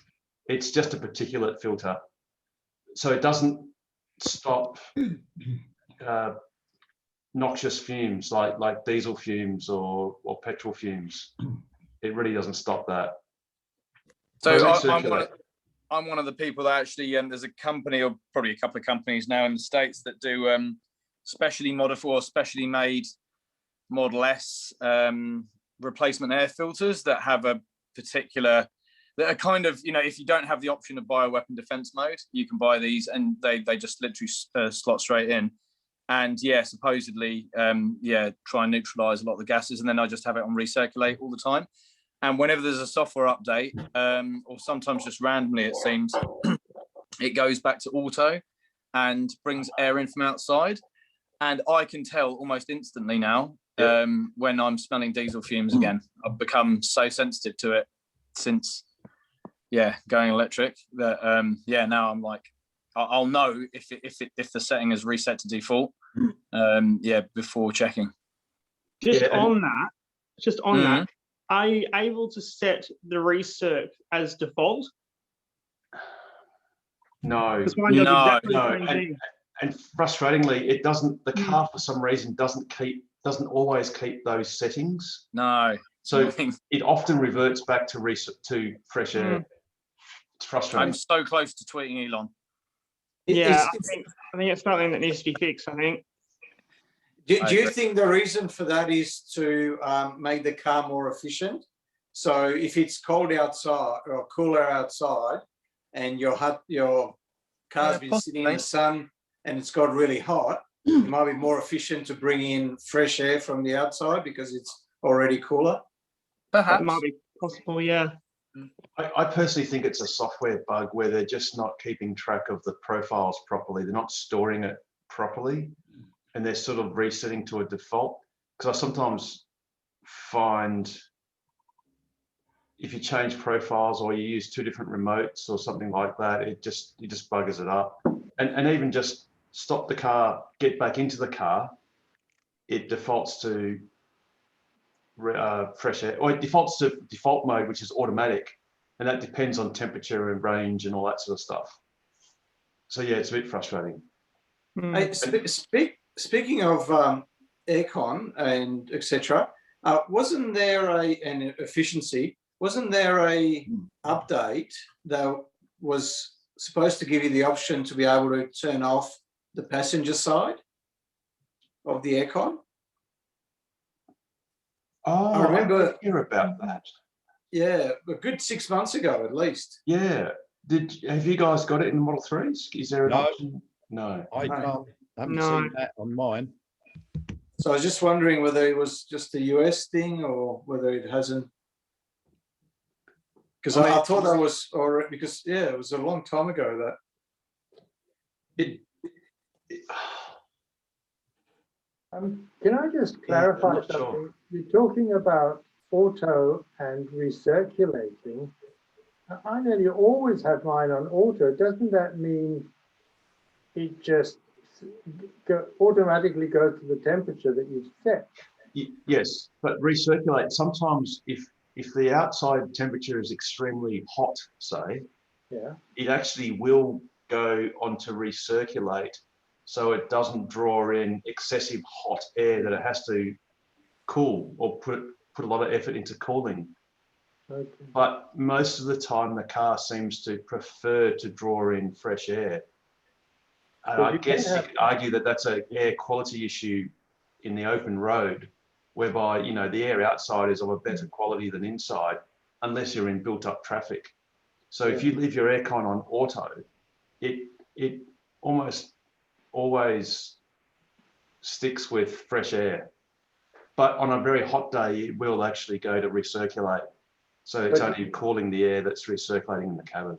Yeah, but you can have recirculate and auto on together, can't you? Yes, you can. But the frustration is, and that's exactly right. So in auto, you can, if it's not recirculating, you can hit recirculate, and then the little, because the blue icon is like a lightish blue or a grayed out blue or whatever. Sorry, well, it can be off actually. Sometimes if you're driving the car and it's actually in recirculate at the moment, while in auto by itself, it's like a grayish blue. Then if you press it, I think it either stays as dark blue, which is on recirculate, or it goes to just grey, which is fresh air. But the issue is it doesn't always mean, it doesn't, you really want your aircon on auto for the fan, for everything else, but you want to be able to choose whether you want generally fresh air or generally not fresh air. And unfortunately, that's one setting that the car doesn't seem to maintain properly when you get in and out of it day in, day out. For some reason, it will just decide to default to fresh air auto mode. I've just thought of something. I'm wondering whether I should go to Tesla workshop. If I turn the wheel to the right, nearly to the max, I can hear clicking in those constant velocity joints. Sometimes it doesn't always do it, but I can definitely hear it. That's something to worry about, isn't it? Yeah, some certainly Model 3s do have that. I've noticed it on a few occasions, but not very often. And I think there is something that they can do about it. Yeah. I can definitely book it in, Stefan. Just put a thing in your app and just say on right full lock, you hear clicking noises occasionally, and they can sort it. And you can report back. Yes. Please do. We love to hear any reports of how receptive Tesla service is for those sort of issues. Too new. Actually, getting back to, I just looked at the chat And Shane, you were asking about towing in Australia. Wakey, wakey, Shane. Yeah, sorry. Yeah, no, I'm awake. I just on mute. No, on the CV joints, I would agree with Stephen that the car's way too new that it should be clicking from a wear in a CV joint. That doesn't make any sense at all. So I'd definitely be taking it back and getting Tessa to sort it out or work out what's going on. And yeah, definitely come back. I'd really like to hear what the answer is. It's just not that often, you know. I mean, sometimes I think, oh, why isn't it doing it now? And the wheel's turned in quite far. And other times it sort of surprises me. Yeah, it's not very constant yet. But then you don't often go to full lock anyway. So. Yeah, so that doesn't sound like doesn't sound like a standard CV wear click, because that CV wear click, you'll hear it first time every time. I'd be taken aback and just going, hey, what's the story? I'll be pretty sure they'll sort it out. I just have to be able to demonstrate it, because these sort of faults, you know, you go to somebody and it doesn't do it. Yeah, it'll be the standard software problem. Yeah. It doesn't do it when I do it. If you're on a private road, Stefan, you can just use your mobile, just take a video of it, just so as to get the audio, to hear it. Hold it out the window, yeah. Well, yeah, wind down your window and sort of hold it out while you're doing it slowly or something like that. That might do the trick. Yeah. Okay. Getting back to the towing. So the Model 3. Towing. The story is this. I've purchased a standard range Model 3. I now have a VIN number, and I'm waiting very impatiently for my delivery, and now 16 days, I think it is. 16 sleeps. Don't count them. You'll be disappointed, because Harry will ring you on the 15th sleep and go, Shane, mate, we got to store you from Friday to Monday because we're just flat. Oh, hang on. Is that going to work? There we go. Yes, all 15 sleeps in 12 hours and 38 minutes and 54 seconds. So anyway, that's what happens when you wait 20 years before you do something. But I've done I asked Harry about the towing, and he said, yeah, no, you can't do that either way. I was like, okay, yeah, righto. But I've done a bit of reading, and it sounds like they are actually certified to be able to tow in Australia. They are 750 kilos, which is a standard trailer. That's a single axle box trailer. Yeah, I don't think it matters. It's just a trailer. It doesn't know if it's tandem or anything. It's rated. Yeah, your bog standard box trailer is 750 gross, 250 tear, 500 kilos. That's my box trailer out the back. So in Europe, you can get a Model 3 fitted at the service centre with a towing package. In Australia, you can't at the moment. Now there is now I'm pretty handy. Go, Nigel. There is now a certified tow hitch for the Model 3. It's been approved. I don't know if Ant knows any more about it. Was it Eva or no, or maybe it was Toka? I saw that I did see that Toka, somewhere that one has been approved. I can't remember exactly where I saw it, but it's a stealth, I agree. It's a stealth hitch that's been approved, I think. I think that's the one that is it Richard that's got that one? Yes, Richard Cooper, I think. Yes. And I think he fitted that one himself. He did, yes. And he, I'm happy to fit it myself. I'm just there was some comments about voiding insurance or something like this, and I was like, what? no, the car is certified. So unfortunately, one of my internet browsers where I have the favorites, which has this link, is just broken, and I don't dare try to reboot it because it might just shove me off Zoom. I'll just go and have a look for it and put it in chat, Shane. But Yeah, thanks, basically, mate. the car has definitely, Model 3 has definitely been under, in the Department of Transport, there's a certification unit. So every single model sold in Australia has documentation to ensure it complies with, all Not the every single model, Harold, because so with the towing, it's only got the 3 models. It's only got performance, long range, and standard range. And the standard range and long range is certified as 750, but the performance is certified to 500. Yes. But I read some posts in the US, and it seems like the 500 or the 250D rating is due to the due to the larger rims and the lower profile tires on the performance. But I've got a performance Stealth. So I've got a performance with the long range wheels. So for that reason, I'm assuming mine is 750, but it doesn't come up on that website. Yeah, that's the right. one. So Model 3. Yeah, it doesn't have a Stealth minus on there. Oops, sorry, wrong one. We go down to the latest versions, but that's actually yours is the older version, so yours will be this version, and the one before that, this one here.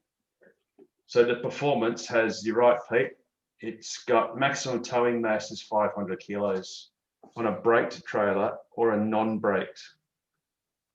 Yeah, but see, that's a performance plus, not a performance minus. And there is no, and I looked everywhere, there is no performance minus anywhere on that website. It might might be lumped in with a performance under its VIN. Wrongly though. Possibly, yes. Yeah, exactly. So yeah, that's the difference. Now at the moment, frustratingly, oops, sorry, I'll put that back on. Frustratingly, the very latest model doesn't show performance. For some reason, they seem to show the standard range plus twice. I don't know if that's an oversight or something. That's probably an error. But by the way, Shane, you can actually tow 1,000 kilos on a braked trailer and 750 with no brakes. Yeah, a brake trailer that sounds all fairly standard. Yeah. So this is actually the Department of Transport. So this is the official say that even though there is no tow bar fitted from the factory, it has been certified to tow. So as long as you've got a legitimate towing adapter, there'll be no insurance issues because it's been certified to tow. So therefore, I dare say the insurance companies are obliged to cover you if you are towing with appropriate mass trailers, etc. Yeah. So I've been reading that. Yeah. Okay. So that information that I've received that from people who listen to Scotty way too much, and I should just find somebody who can sell me a proper tow hitch and fit it, and away I go. Same as I did on every other car I've ever owned. For homework, I better write that down. We'll work out what that tow hitch is. And like I said, Richard Cooper has done his own. And it was quite easy. In fact, very easy, just bolt straight on. And it worked really well, including the last few times there's a mob in Welshpool somewhere, Welshpool Kewdale, that do tow hitches for just about everything under the sun. I'll be surprised if they don't have one. They come with an instruction kit and plugs, and away you go. There's nothing. What you're saying is that there's no legal reason why I can't do that, and that's what I know. Absolutely not. Absolutely not. Now, getting to further questions, Carmen, you had a question about the radio goes off by itself. You're streaming it on TuneIn? I don't know. The way you'd know is if you press the musical notes icon. Yes, do.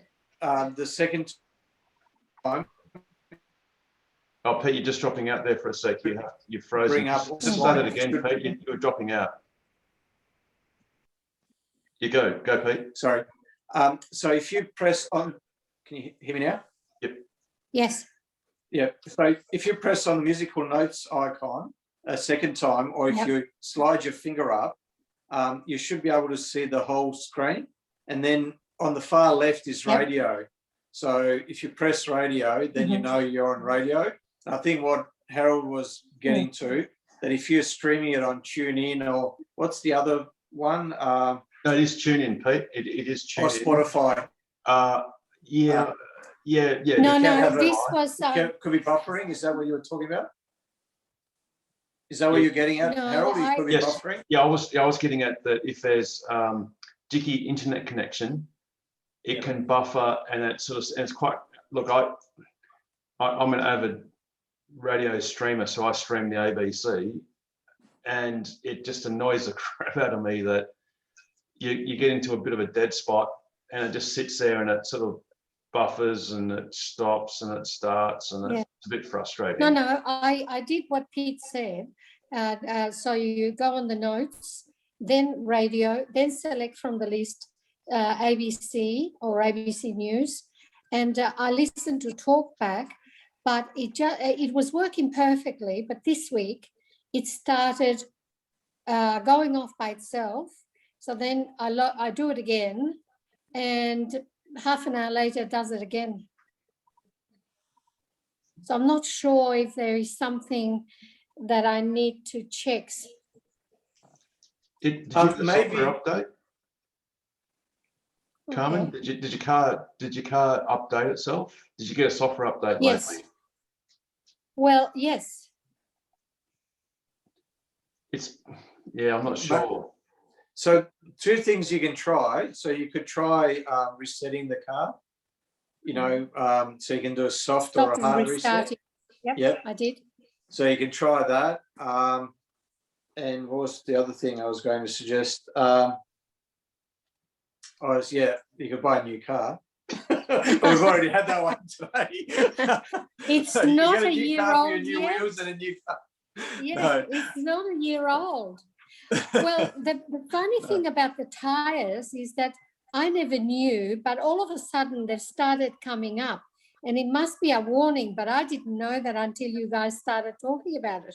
So every day now when I turn it on, it shows that the pressure is between 35 and 36, but it doesn't say check tires or anything. It just says that in orange. And I'm just thinking, oh, well, yeah, he's telling me. The orange is a warning. If it goes below, I don't know, 25, it'll go red. And okay. Yeah. So yeah, pump your tires up. I'll go tomorrow. There is a little orange thing that appears down the right-hand edge of the screen. It's near the bottom. And if you're actually driving along, sitting in the normal position, your hand or the steering wheel actually blocks off part of the screen.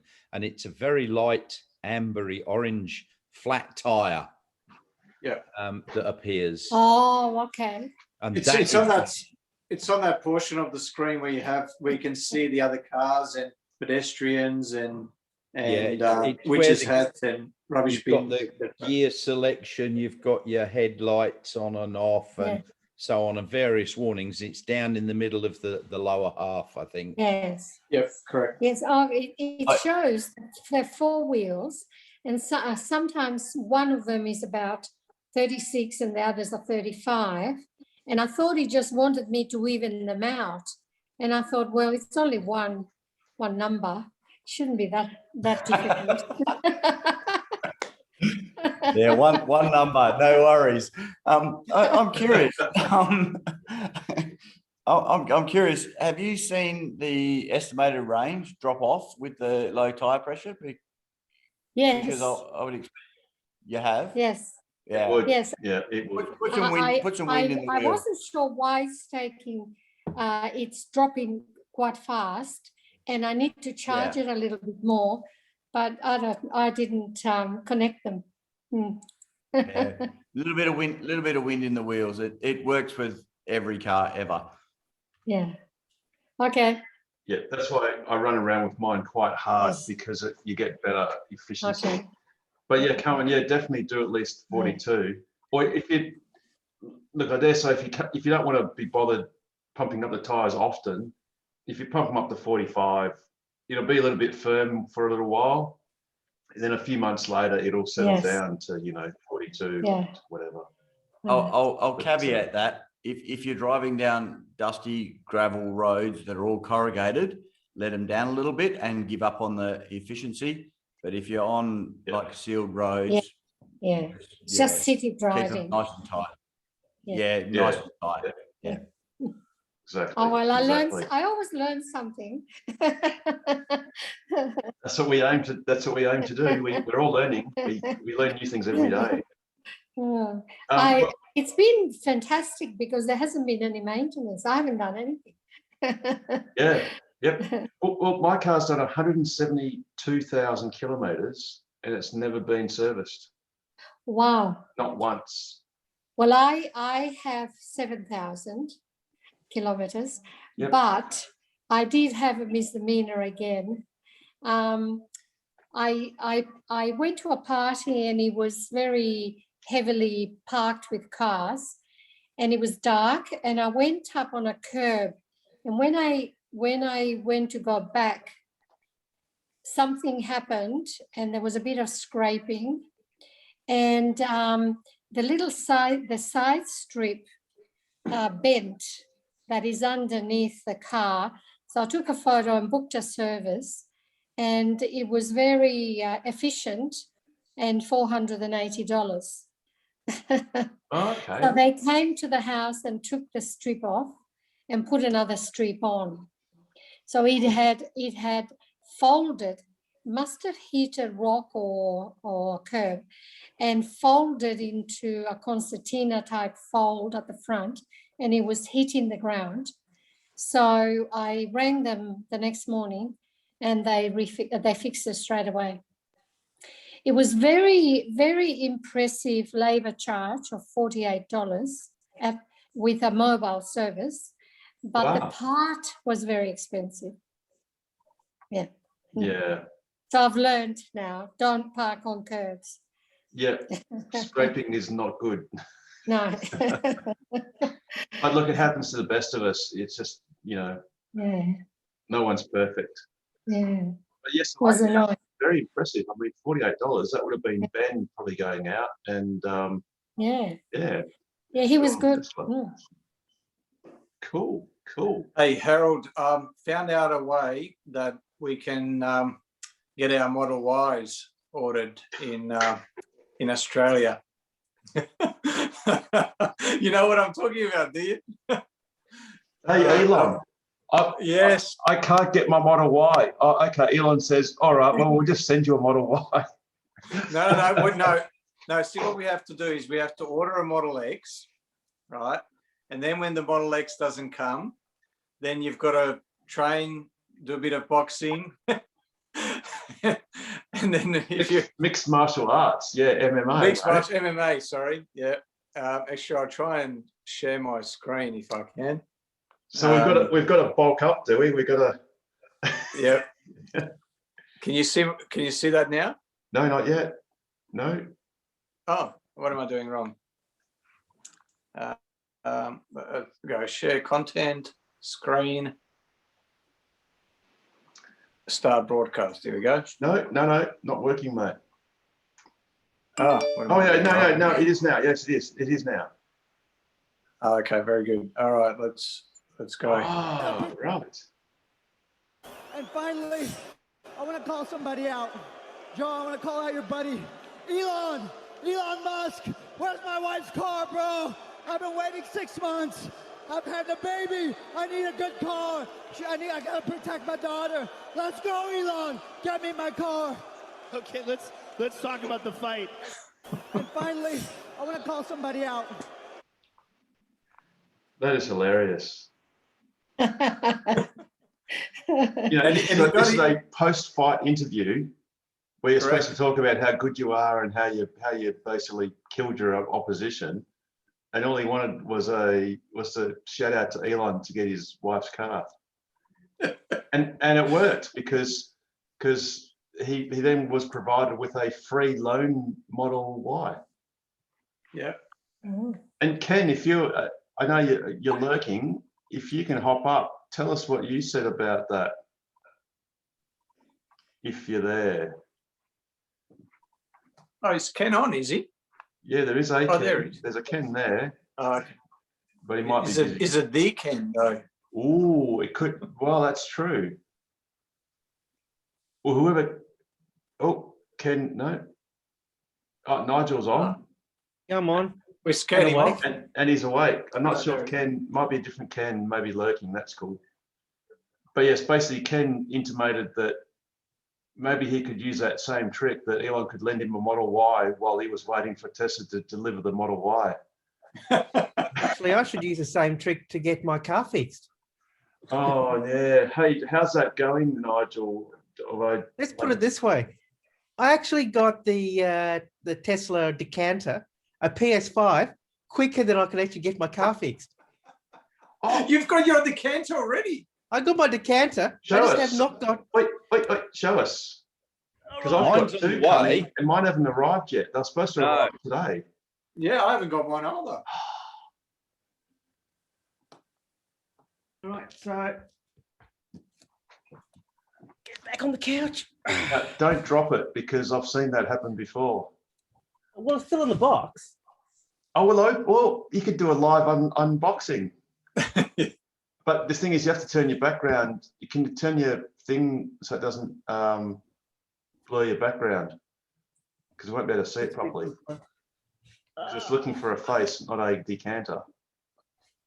Should be right. Yeah. So here's the thing. Very nice. Oh, it's a bit, no, it's blurred, mate. You got to undo your filter. All right, let's do that.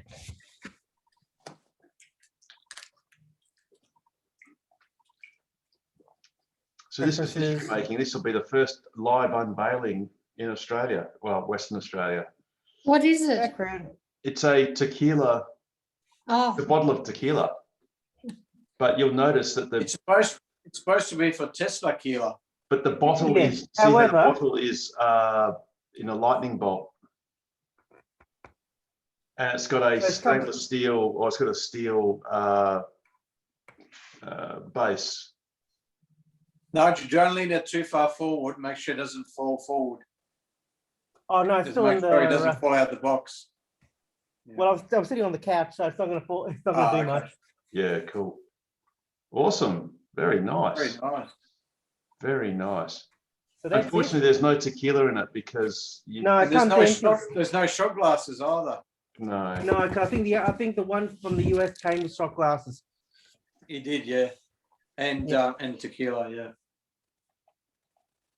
Cool. Well, yeah, I've got two of them because that's the limits that you could order. Although at You don't lose the $210 barrel. at $210 times two, it ended up being $420, and I'm sure there's a joke there somewhere. But Yeah.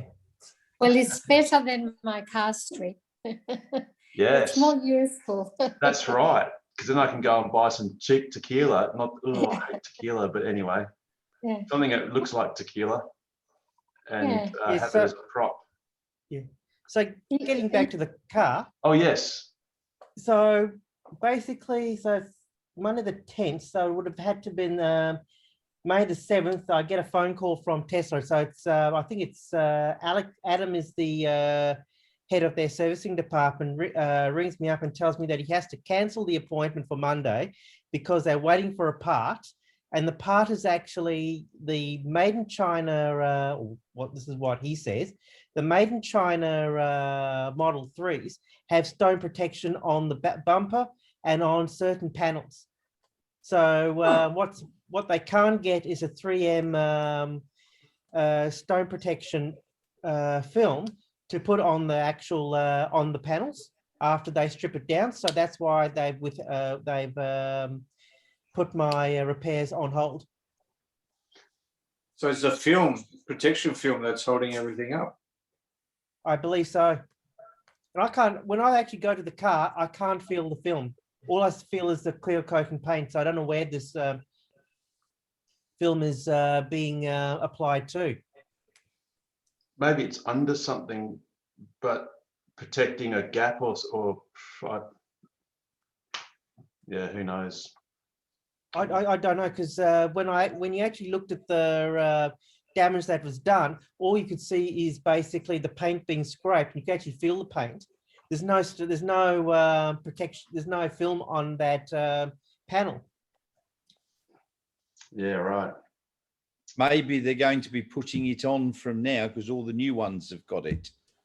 Possibly, and it's part of their policy to do that. How long are they going to keep your car, Nigel?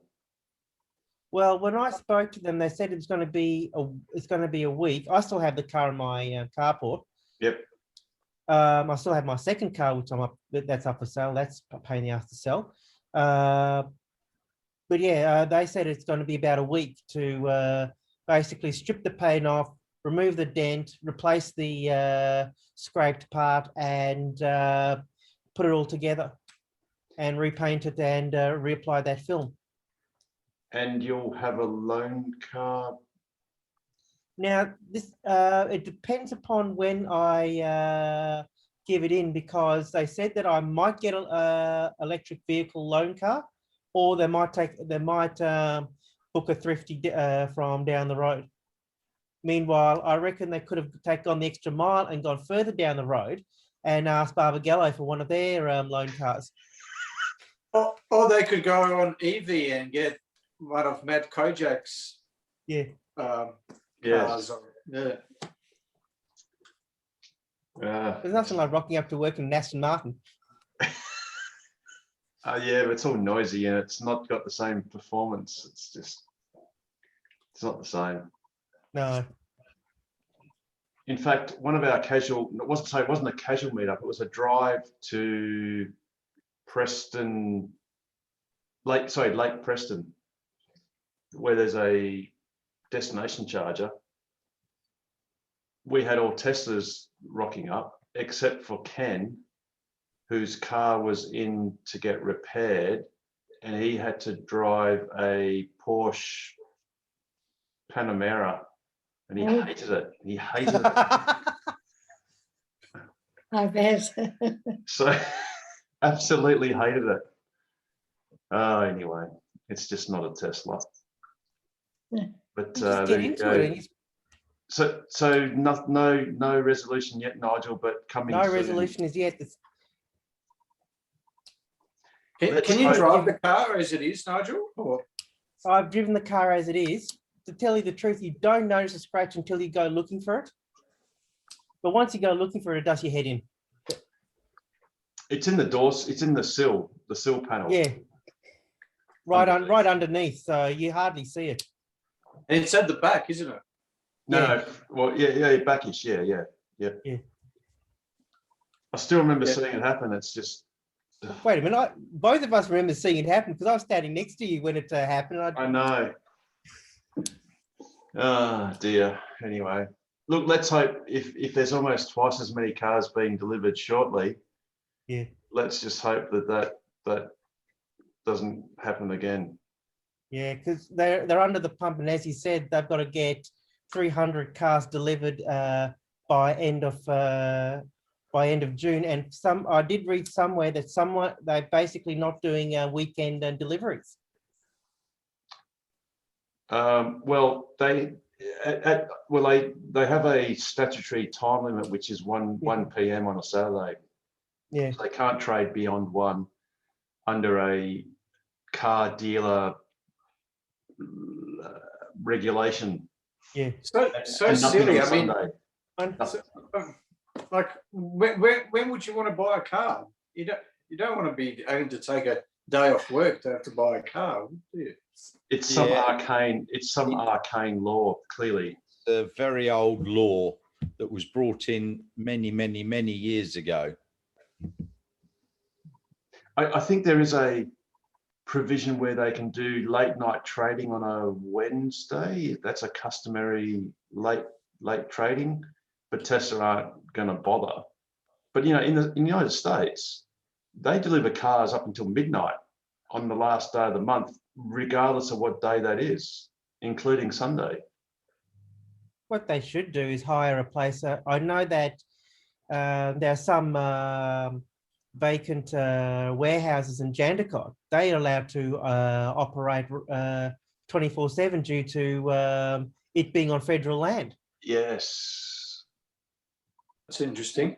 But I don't know if they'd still be captured by the dealership regulations. They may override it. That's a very good question. They've got. I think Mannheim is still open. I suppose they don't call themselves a dealership. They might. They're just auctioneers. Yeah, so they might come under a different banner. Yes. Yep. Yep. I had a couple of questions when I was at the Tesla shop with regards custom number plates and the like. And the answer I got was that they don't count as a dealership for some reason. And that's why they couldn't do certain things that a normal dealer would be able to do. So yes, so what you wanted to do was actually have the custom number plates be the original plate of registration. So you wanted, I tried that 4 years ago and there was zero chance. So what happened was, actually, from memory, what I did was I actually managed to get my custom plates and hand deliver them to what at the time wasn't Tesla, it was AutoNexus, and they fitted them for me. But what I had to do, I had to go and collect. I had to go and collect the plates that were never fitted to my car, but which my car was officially first registered, but they weren't fitted. I collected them from AutoNexus, took them to Cannington, Department of Transport, swapped them for my custom plates, drove back to AutoNexus, and they then fitted them. Yeah, so I dare say, Shane, that's probably what they're going to make you do. And that's essentially what Department of Transport said to me. And when I spoke to Tesla today, because the Department of Transport sent me a letter the other day saying your plates are ready, come and get them. Oh, just leave them there. You can't. Well, the thing is, you can't have them. I need. The thing is, I need to bring the existing plates in. Yes. And then get new plates. And I rang Tesla today and said, "Oh, can I get those plates and do exactly what you did?" Yes. And they just went, "Yeah, no, the plates show up a day before we give you the car." So well, what you can do is look.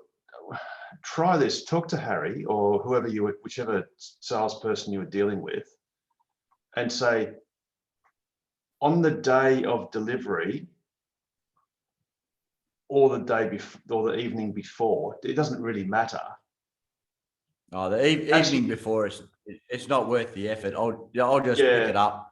I'll pick it up at 9:30 in the morning. I'll just take the morning off work, drive to Midland, swap the plates, and go to work. Yeah, true. Show up, and nobody at work knows that I'm showing up in a Tesla, so that's going to be cool. I'm really looking forward to pulling up next to that Ferrari and that Porsche. I'm really quite looking forward to it. So have you got a Ferrari and a Porsche at your workplace? And a few others, yeah. Wow. And I reckon I'll beat all of them to 60. Oh, maybe not 100. No, the Porsche probably not. I mean, sorry, the Ferrari probably not. It's a super fast Ferrari, so it'll beat me to 100. It'll do it in like 3 seconds or something silly. But To Not very- 50 not very off the many mark. traffic- Off the mark, you'll beat all of them. You reckon? Oh, sorry. Which version have you got?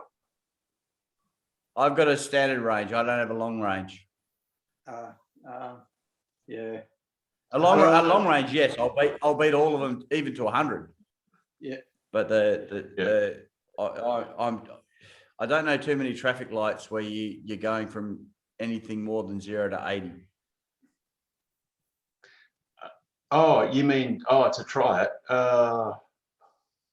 Yeah, that's right.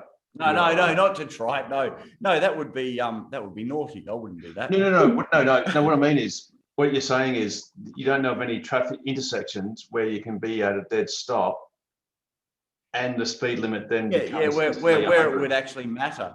Yeah, where it would actually matter that. But you just go to any de-restricted speed zone, like where it's 110. Yeah, and they're not that far out. But like Pete said, you will beat those flash cars to 60 k's an hour. So you will beat them off That's the what mark. I figure too. Yeah, that's what I figure too, and I'm really quite looking forward to taking the big boss on in his fancy car. But the other point is, he's got his fancy car. Does it drive itself down the freeway? No. Can you watch Can you Netflix? refuel it? Can you watch Netflix? Can you refuel it for, I think I worked it out, $625 a year. Is if I don't drain my battery down to the point that I charge on the weekend when my solar is recharging. Like if I pay maximum top dollar for every electron, I pay $630 a year and zero servicing. The thing is, your boss didn't pay $200,000 or $300,000 for a Ferrari to get cheap juice. Like double that. The petrol price, double or triple that. But yeah. And when he gets his car serviced, and when he gets his brake pads changed, they'll then tell him at Barbagallo's that, well, actually, sir, we'll have to change the discs as well. And by the way, they're ceramic discs, and that's going to cost you $7,000. You know. I know. But when we meet in person, I'll give you a bit more background on what's going on. Yeah, no, that's cool. And this is being recorded. And big shout out to Shane's boss. You're an awesome bloke. Just quietly. He is, and there's a whole reason that I can't make quite public yet. No, it's cool. Hopefully, I'll be able to soon. But look, to Mr. Shane's boss, highly recommend you buy the new Roadster, as we mentioned earlier, and as Pete kindly suggested that I nailed by 10% the 0 to 100 time. It's like the best part of a second. Imagine that. Yeah. The best part is I'll be pretty certain that when I rock up in my Tesla, and he has a burn, it'll be on. I think he'll be a convert. It'll be on. He'll be a convert. Very Pete, very quickly. I'm sure Pete would only be too happy to drive his awesome car to meet you and your boss with the effectively performance version of your car, Shane. And go to your boss and go, this is only 110k. It's kind of loose change at Ferrari levels. To be fair, we're building a new office, and one of the things that was on the original spec was that it had a 50 kilowatt DC charger out the front. Oh, nice. Where's your office, Shane? So that's where his head's at. Okay. Where's your new office? So give him credit where credit's due. Yeah. Now, unfortunately, the budget blew on a few other things, so I don't think there's going to be a 50 kilowatt DC charger out the front. No. However, they're not that expensive. If you're building a new office, you can design the structure, and so it's it'll just be a plug and play. It'll be 30-40 grand. Yeah, the quantity surveyor stuffed up by quite a margin on some other stuff. So there was a lot of things cut, and that was one of them. Well, I suggest your boss. However, Sorry, I was going to say, I suggest your boss ought to encourage your quantity surveyor to draw on his insurance policy. Yeah, because I think they may have tried that. They may have tried that. They may have tried that already. But no, it would not surprise me that when I show up in a Tesla that there'll be at least destination charges out the front. Yeah, cool. And they'll all be run by solar panels on the roof. That's a definite. That is happening. The entire roof is covered in solar panels. Nice. Awesome. And well, actually, what might be interesting for your boss, I don't know if you've got salespeople or whatever, but electric cars could be a compelling company vehicle, because you've got to look at it in a different. When we meet in person, Harold. Cool. Okay, we'll talk. because for instance, look, most company vehicles aren't held on to very long. Some companies have this attitude: you hold on for a couple of years, and it sort of becomes cost effective, and you haven't depreciated that much value, although they actually have. Electric cars you can hold on to for half a dozen years and really milk out the full value of the car. And your holding costs are very low because there's no maintenance. The running costs are low. Let's take this offline where we're not being recorded. Cool. But we'll do. No worries. Just quietly, my company sells electrons. That's what we do. Yeah, no, it's all good. We'll do this offline. We'll do this offline. Yeah. Yeah. And actually, I guess technically I'm going to be like a bit of one of those picky engineer physicists or whatever, and go, well, you can't actually sell electrons. All you can do is sell the motion of the electrons, because all the electrons that go out. Oh, all right. We sell moving electrons. All right. We sell moving electrons and the right to access a moving electron at the time you would like it. Okay? No, it's all good. It's all good. I see that Nigel's rocketing off. He's rocketing into the sunrise. I think I'm looking forward to SN. Nigel, are you talking about Mr. Saunders? Oh, sorry. Yes. Well, actually, the other Nigel, who from my point of view is beneath you, looking up at you. He's looking up at your chin. But for everyone, but yes, no, the Nigel on the rocket. I believe SN15 is going to have another test, because it didn't blow up the first time. So you've got to try again sometime, hopefully soon. I'm sure he'll try again. He likes to create rapid, unexpected deconstruction, or whatever it is. Yes, a RUD. Yes, rapid, unscheduled something. Deconstruction. Yes. Deconstruction. Yes. Exactly. No, it's all good. Actually, it's interesting because the image you got in the back actually shows the nose cone in a test chamber, a test rig. No, the other way, Nigel, your other left, or your that's it. That'll do. Yeah, that's it there. So apparently that was to somehow constrain it or apply forces to it as it was sitting there in the sunset.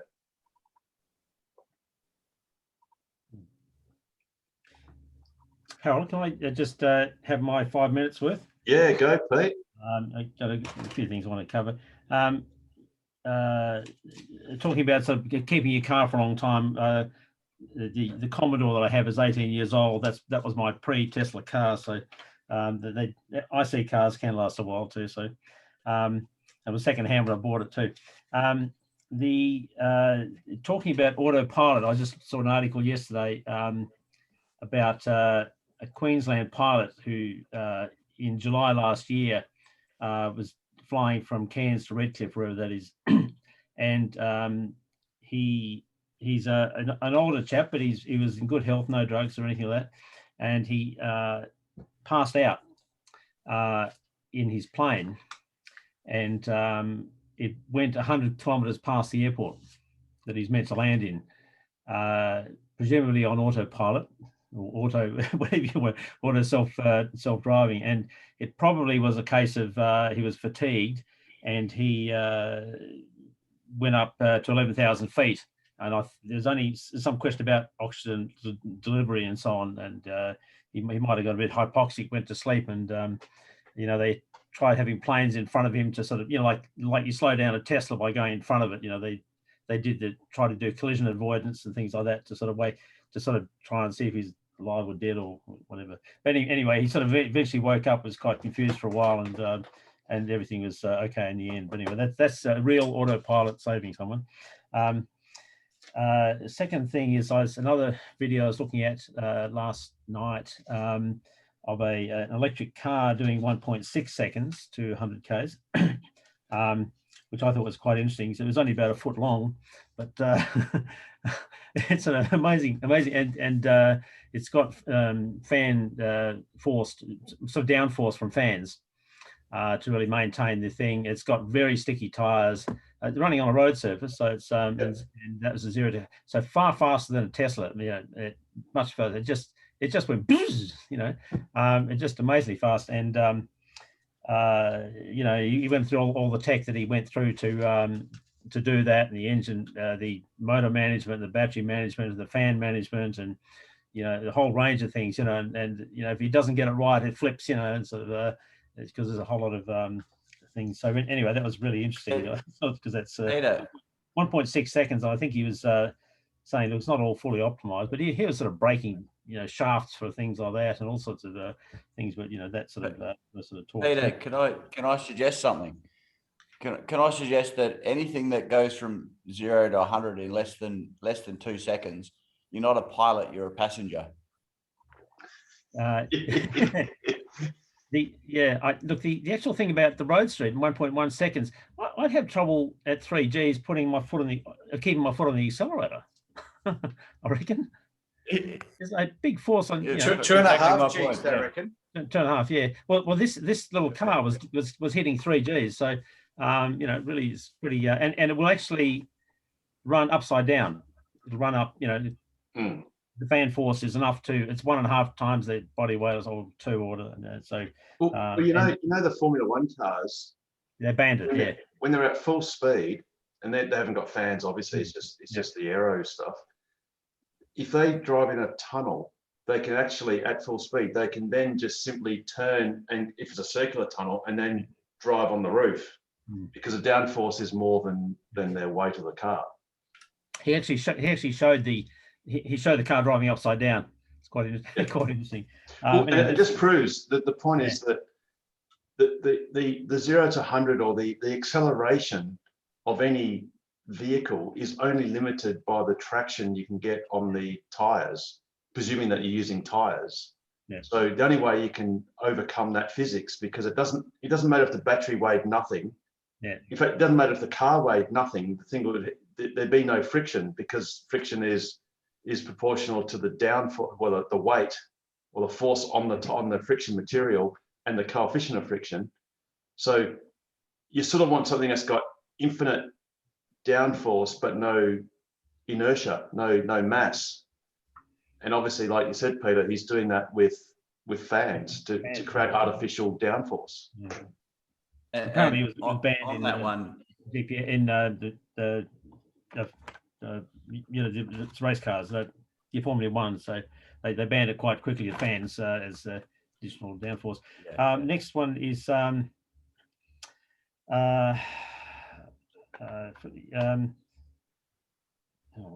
to read my writing here. There's the car club. There's I think Ant might have something to. He said the rideshare group. Is that the one that's just started up with so renting out Teslas? Is that the one? Is that EV that you're thinking of? It was a Tesla club in Perth that organised about $220 a day for a Tesla, and it's from owners, so it's not from their fleet. It's from owners, as far as I gather. I did see some oblique reference to a Perth Tesla club or something like that. Yeah, there's a website, but it seemed to me when I gave it, I only spent about 30 seconds looking at it, and I think it looked like it was just one person. To be honest, I'm not quite sure. but I did bump into something called Perth Tesla Club. Yeah. But it seemed to be more a car hiring thing. Well, yeah, I think so. And it had someone's referral code on it or something. That I had a little read of it, and I thought they said, if you have an accident, then you contact the owner. So it's sort of, and they're all insured and everything. So it's just an interesting sort of, it's sort of not autopilot. You sort of, it is someone else's car. That was interesting. Well, big caveat on that is that, for instance, the RAC, there's tight limits. There's the insurance is quite complicated because as soon as it's a hire car, it's a completely different strata of insurance and arrangement, and the risks are completely different, like profoundly different. Because technically, I guess they have to insure the owner of the vehicle against negligent use of that vehicle, such as the driver is drunk.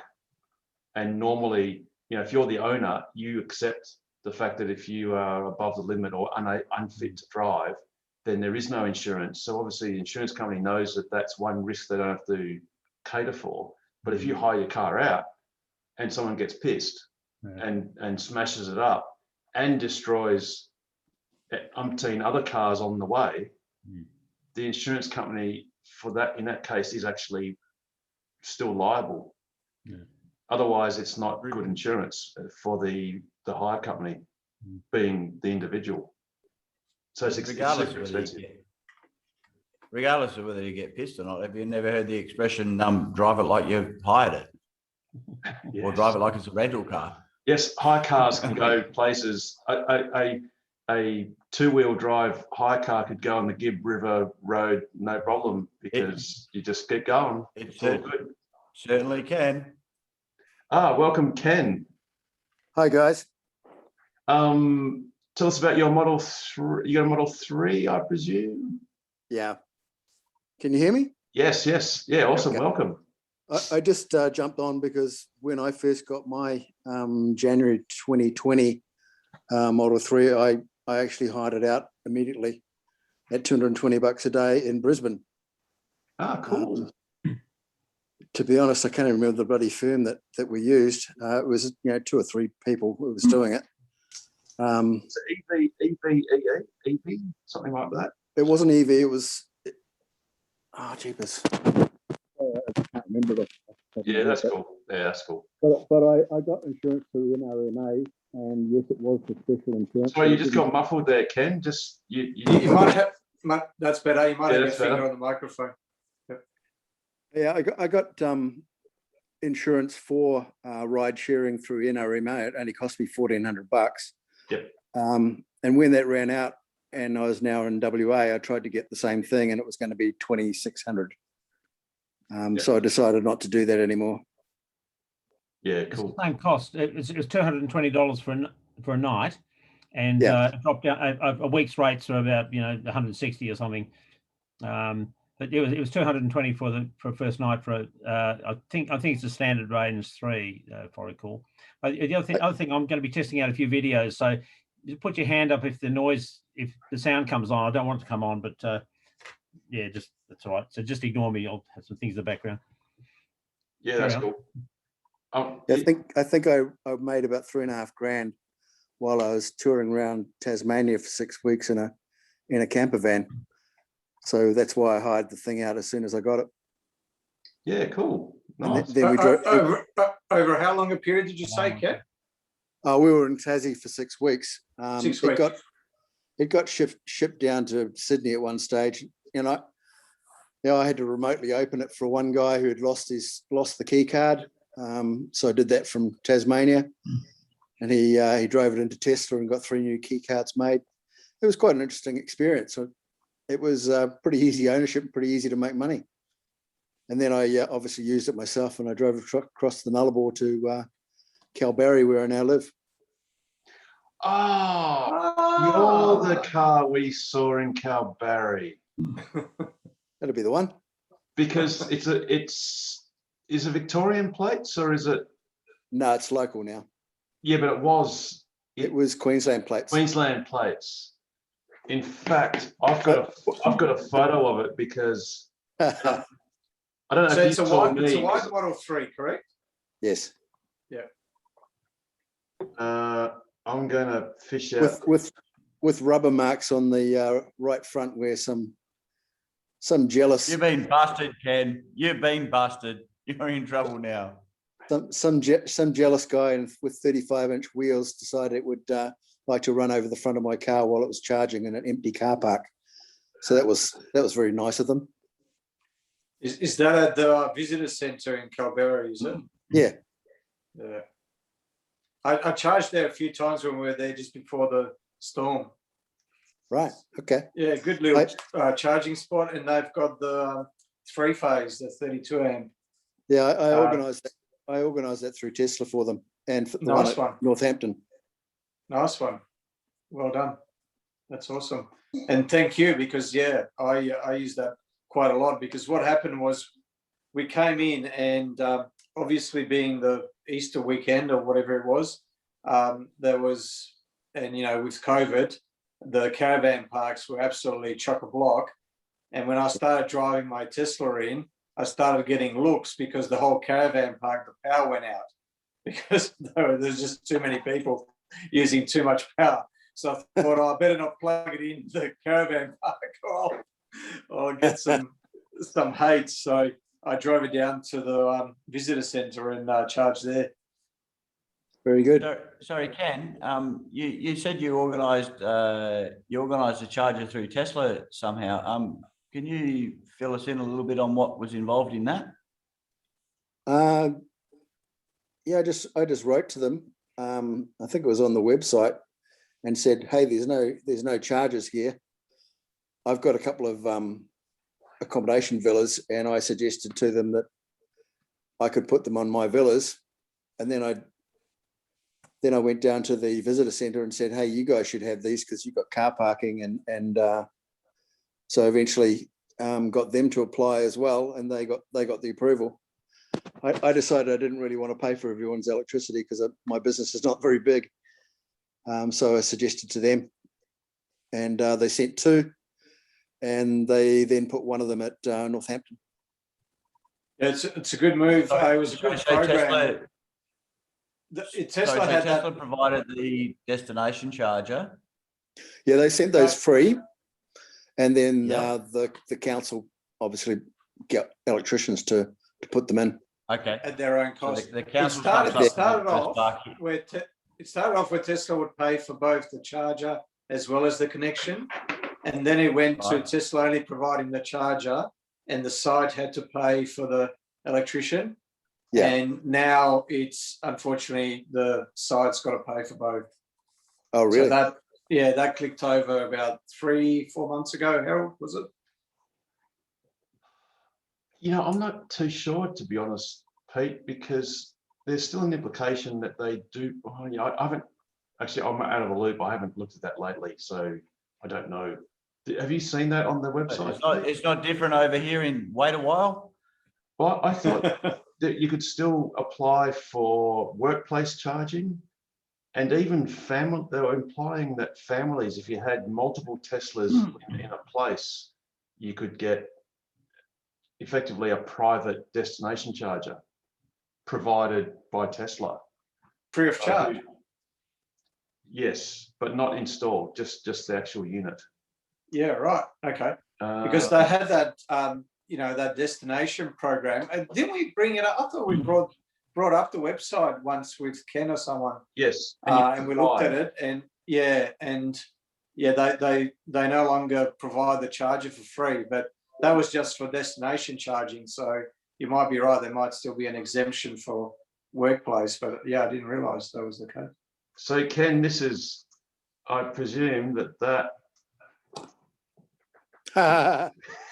That's where I am. Yes, because we were. It's funny because in Kalbarri there were probably about, I don't know, half a dozen cars, 6 or 7 cars, obviously all from Perth. And then when I saw this strange Queensland car, I thought, oh, like, who's that? Like, and obviously we didn't know who it was. And then my wife and I were just driving around because Kalbarri is not that big, as you well know, and suddenly found it and thought, oh, got to take a photo. And then I saw there was some activity inside, and I thought, oh, we're getting busted taking a photo, like a Tesla taking a photo of a Tesla. But what color were you in, a Model X? Yes. I think I saw you. Yes. I was going to come out and say good day, but you took off. Yeah, I was a bit embarrassed, to be honest, because I saw like one of these little voyeuristic sort of Tesla fans. But yeah, I actually should. Well, yeah, now I'm kicking myself. But anyway, yeah, that was cool. Speaking of Kalbarri, how did your house go? No damage, I hope. That particular house is one we're renting while we're building our own. Yep. We lost the veranda on that and all the fences, but the villas that we've got in Hackney Street was one back from the beach where everybody got smashed, and our villas were undamaged, fortunately. The next door neighbour got their roof taken off and half the power lines were down, and it was pretty rough for half an hour. Yeah, cyclones are scary. I'm used to them because I used to live in Karratha, but then again, the houses up there are built for it, and you know, the ones down south are distinctly not. Correct. But and I dare say that any new houses that get built or anything that gets refurbished will be under more rigorous building. Yeah, we've just got our planning approval this week, so yeah, the roof's going to be tied down pretty hard. Yeah, on this place. Yeah, the biggest problem is you lose once you tap a window. Your roof just gets sucked off. It just happens. That's the biggest problem. So I see Peter is Tesla coiling himself on a fluoro tube. Because he is. I just sent a message there saying that there's some pretty serious videos, Peter. They're nice. You're muted there, Peter. You're muted, mate. Go on mute. That's on MSNBC in the United States. It's I had about 25 videos of different places around the world, so that's just one of them. It's not the biggest one by any means, but it's just funny. I've had 6 Discovery channels and a whole lot of other ones. But yeah, I was just trying to test the audio, and it's a nice short video. So I love it. I love it that they identify you as an Australian doctor. Yeah, that's right. Yeah, there was one video which they actually subtitled me because so I thought it was because he got one of those really weird Australian accents. I just can't understand. Yeah, I just it's quite funny, really. And there's another one where they dubbed my wife Jane, and so that she's just sounded like a very sultry Spanish young woman sort of thing. It was quite interesting. Anyway, I'm just trying out the videos because different there's AVIs and GIFs and MP4s and all sorts of things that I've got, and I just wasn't quite sure what works or not.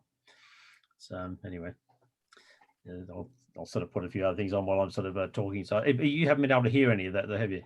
No, you can't hear it. No, I can't. I don't know that sound comes through. It doesn't, which is fine. Yeah, it just depends whether you want it just as a background or not. And the other thing is that it won't do anything less than 640 pixels wide. It's actually got a lower limit, because I was going to show a video last time, which is actually it said it was too small. So. And I was just trying to work out how to actually enlarge the pixel count on with video sort of software, and I couldn't quite do it. But anyway, I'll keep messing around. You just carry on, talk amongst yourselves. Yeah, that's cool. I was just about to show Joe. I know you're lurking there in the background. Where do we stay in Kalbarri? Was it the Oasis Motel or something? I'm here working. Hi. It was the. No, not Oasis. Kalbarri Beach Resort. Palm. Yeah, the Palm one. How did that go, Ken? In the cyclone? Totaled. Right, because if I'm just going to share you this screen. The kangaroos. Joe was sort of in one of these units, and see how all this. Oh yeah, it was falling over already, wasn't it? Yeah. Was leaning over because there's no cross bracing. So all it had was upright. So this is just like a parallelogram waiting to just fall across. So I haven't been to Kalbarri since we were there last December, but I presume that this was just completely totaled. Yeah, gone. Yeah. Well, that doesn't surprise me because I could actually swing it like a cat. Like you could just make it rock. And I thought one day that's just going to fall over. But obviously it has. Yeah, so that's sad to hear because that's where most of us stay. Yeah, most of those accommodation units on the foreshore that were totaled. This wasn't the foreshore though. This was a little bit back on Porter Street. I see it now. It's Kalbarri Palm Resorts, what it's called, next to the Tudor Holiday Park. Okay.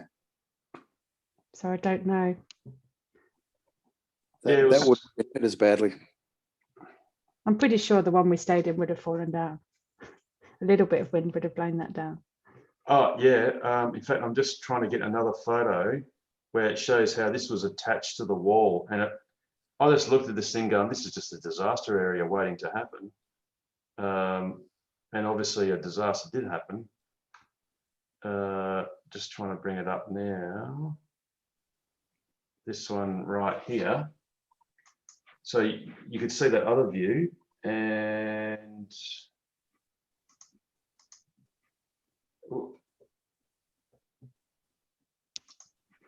okay.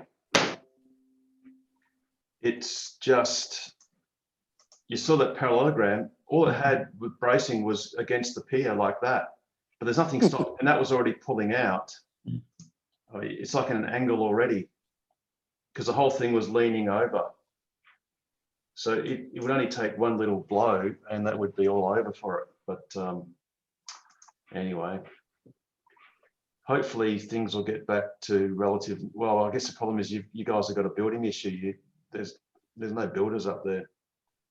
Well, there's lots at the moment, just not finished yet. But the town's open. The town's open. We're getting open. Are there any tourists up there at all? Or they're not really encouraged to go at this stage yet, or is it? The Murchison Caravan Park is pretty much full now. Yeah, right. Cool. Yeah, so it's probably about 30% full. So the IGA is open? Yeah. Yeah, cool. All right, cool. Yeah, I saw a post on my newsfeed today actually, because you all were down on the beach with a big photo opportunity saying we're open for the business, tourists come back. Yeah. Yeah, cool. Awesome. Well, we'll definitely, as a club, try and return. Is the charger okay? Yeah. Cool. We could maybe even do it almost as like maybe a year later, well, that's in December. We'll see how we go. Sure. Sounds like we need to get that fin strapped.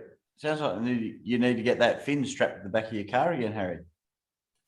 It was on that trip. That's actually sitting in Geraldton at the moment. So that's actually, I'll bring that up.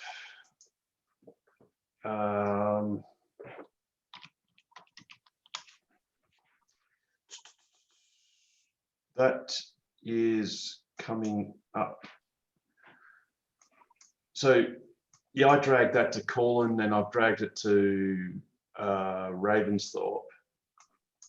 In fact, at the Caltex, you'll see a photo of the same unit on the back of my car. I was delivering this for John Edwards, who installed this biodiesel generator powered tritium 50 kilowatt fast DC charger. Sorry, I haven't shared that yet. There we go. So that's on the back of my car there. And it's basically got, you can't zoom in, but if you look closer, there's like a lead screw here. So I just put like the equivalent of like a battery drill on the top, and I can actually, it sort of winds like it's like a vertically mounted caravan jack. and that basically then lowers it. It sort of goes away from the car and lowers it, and then I just unhitch it. So that same thing is at Geraldton. So this is the club's Tokwa's fast DC charger, which is in the harbour. So you can see it there, that bit actually goes into the car. So that's now been semi-permanently mounted. Yeah, I used that last week. Awesome. Fantastic. And we've tickled it up, like it's got full rate, so it'll go, if your car can take it, it'll do the full 50 kilowatts. Yeah, I got 44, I think. Yes, yep, depends on state of charge. So yeah, that was really awesome to have that up there. And we've had quite a few, and you can see the combination. So I only just put that combination lock so people don't pull the plug out of the holster, and then all they need to do is swing it like a cat and smash it on the ground. And just that cable and the plug costs $1,500, and an 800K return trip to fit it. But yeah, so that makes the trip up north a lot more palatable, particularly if, you know, you've got to come down to Perth. It's just a breeze. You know, it's really, really easy these days. Thank you for that. Yeah, no worries. Well, it's a club thing, so that's what the club does. You know, we're here to try and serve our members and trying to make it easier to use EVs, because, you know, we shouldn't go on, Shane. First thing I was going to say was, I take it you're not a cat owner. Cat owner. It's about three times tonight you mentioned swinging cats. And well, no, that's no, I'm not a cat owner. Yeah, I know what you mean. But the more pertinent question was, so the club owns one of those chargers. Previously, you guys have mentioned that they're around about 30 grand a throw. From what I can gather, they're about probably, well, that may have been the case, but these days they're about 13 to 15 grand to buy the kit, but then you need a Sparky to plug it in. No. So the Tritium, that Tritium, the Tritium, which is an Australian made charger, and Tritium is actually Queensland. Yes, Queensland based. Yep. So that actually cost about $35,000. And I'm just going to. I'm sure that's Karen. Is her name. Is that Karen from Bunnings? Just another thing. The picture behind me is just the. This is in Bunbury. This cathedral up on the hill got moved 3 inches, and it was actually it's a big, huge cathedral, and I think it moved more than 3 inches there, Peter. Just quietly. Meant to move 3 inches, so it just was sort of and it had some historic bells up the top and everything, and so but of course it's not safe to go. What they did is they put some chains around it. And put some great big chains around it, and just pulled it. And of course, the spire sort of fell over, and that picture was caught just as the spire was falling down, and you turned it to rubble and so on. So yeah. So you mean to say they put chains to save it, and they ended up? No. The chains were to tear it down. Can't get too close to it. You don't want this spire falling on your head. So yeah. So it looks a bit like a SpaceX-y thing, but you know. Yeah. Yes, except this was a rapid. Scheduled. What's the D? It's not construction. Sorry? Deconstruction? No, it's dismantling. Dismantlement. Dismantlement? Something like that. Yeah. Oh dear. We also have these little tornadoes, and one touched down about 500 meters from our house, and there's a great big tree. It stripped its leaves and blew it over, and it's a big sort of very solid gum tree, and it's sort of a bit of a valley. It's just it was just that just utterly wiped out our house. It just but very localized, and it's sort of 50 meters away there's an aviary, which is no problem. Yeah. Disassembly. Disassembly. That's it. Got it. That's Sorry. it. We're in the end. Sorry, Deconstruction, demolishment. Yeah, disassembly. A RUD. Yes, yes. Yeah, let's hope SpaceX doesn't see any more of those. Was I thinking of? Oh, Kerry. Are you there, Kerry?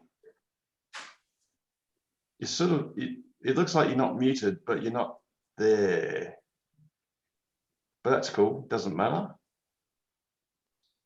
No, it's all right. Carries a ghost.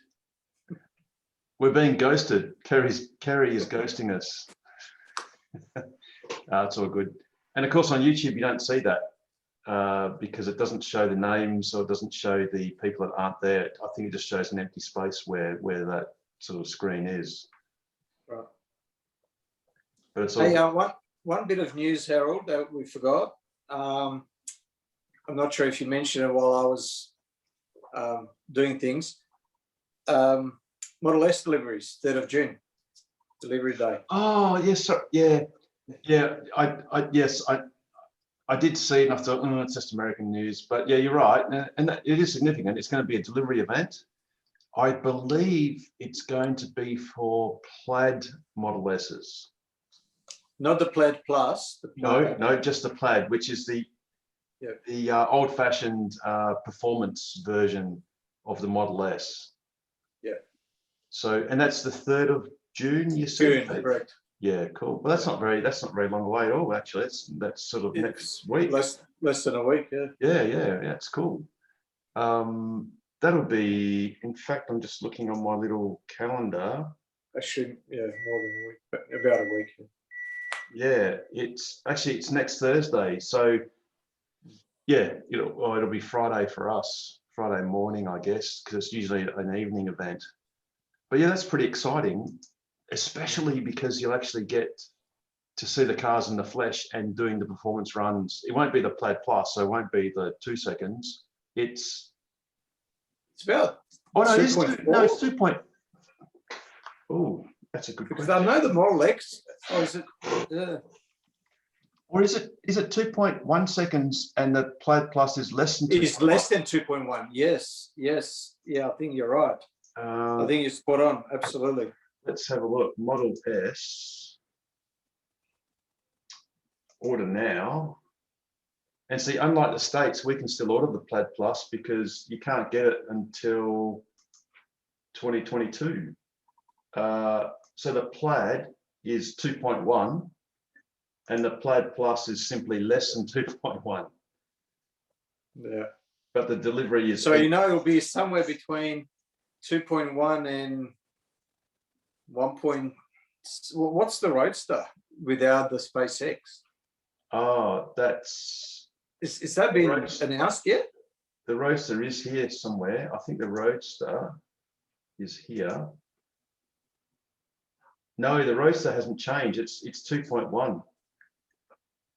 Yeah. But that's a very old statistic. That they announced that. So that 2.1 seconds was the original announcement when they did the Roadster reveal after the Semi reveal. Does that say 1,000 kilometre range? Correct. Yes. 600 miles. Because at the time it was intended to have a double stacked 100 kilowatt hour battery. Yeah. And it was going to be double. pre-4680s. Yes, that's right. So it was double stacked, which I think means, well, getting back to what Peter, the other Peter was saying about that toy car that did 0 to 100 in 1.6 seconds with fan force downforce. The issue is the heavier the car, the more downforce you have and more friction, but the more momentum you've got to overcome with the same friction.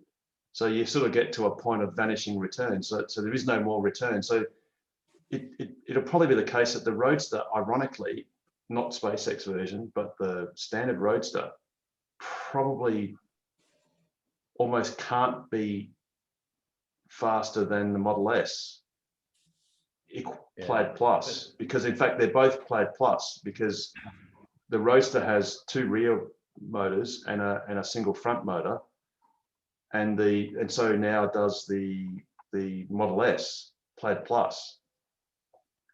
Yeah. Actually, the Plaid has triple motors too. I think the Plaid is let's have a look. The Plaid.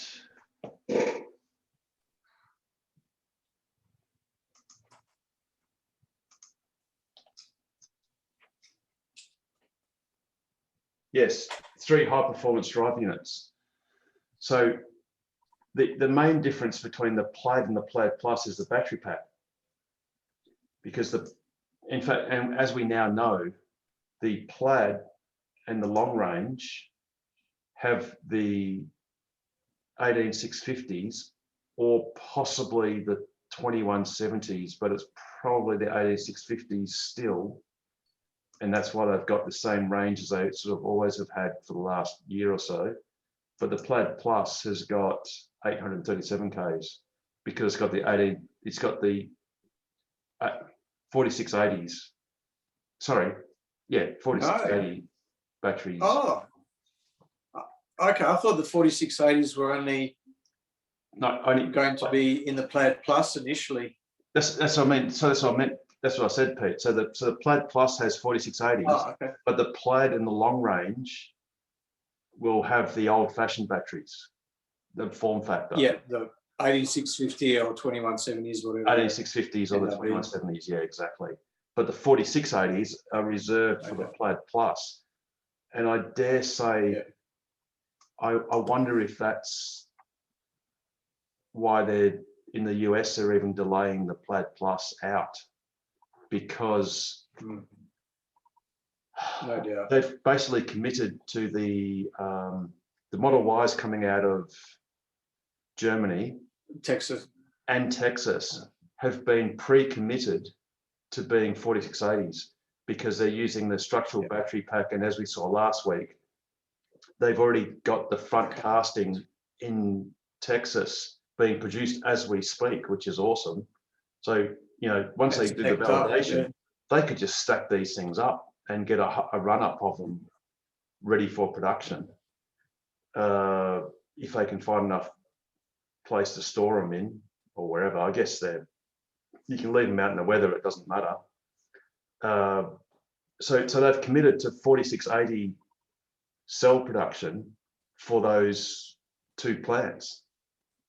Like it's 4680 or bust. There's no other alternative. There's nothing else they can do. They will only make Model Ys in Texas and in Berlin, in Brandenburg, with 4680s. And the Cybertruck towards the end of the year. And the Cybertruck will be exactly the same. Yeah.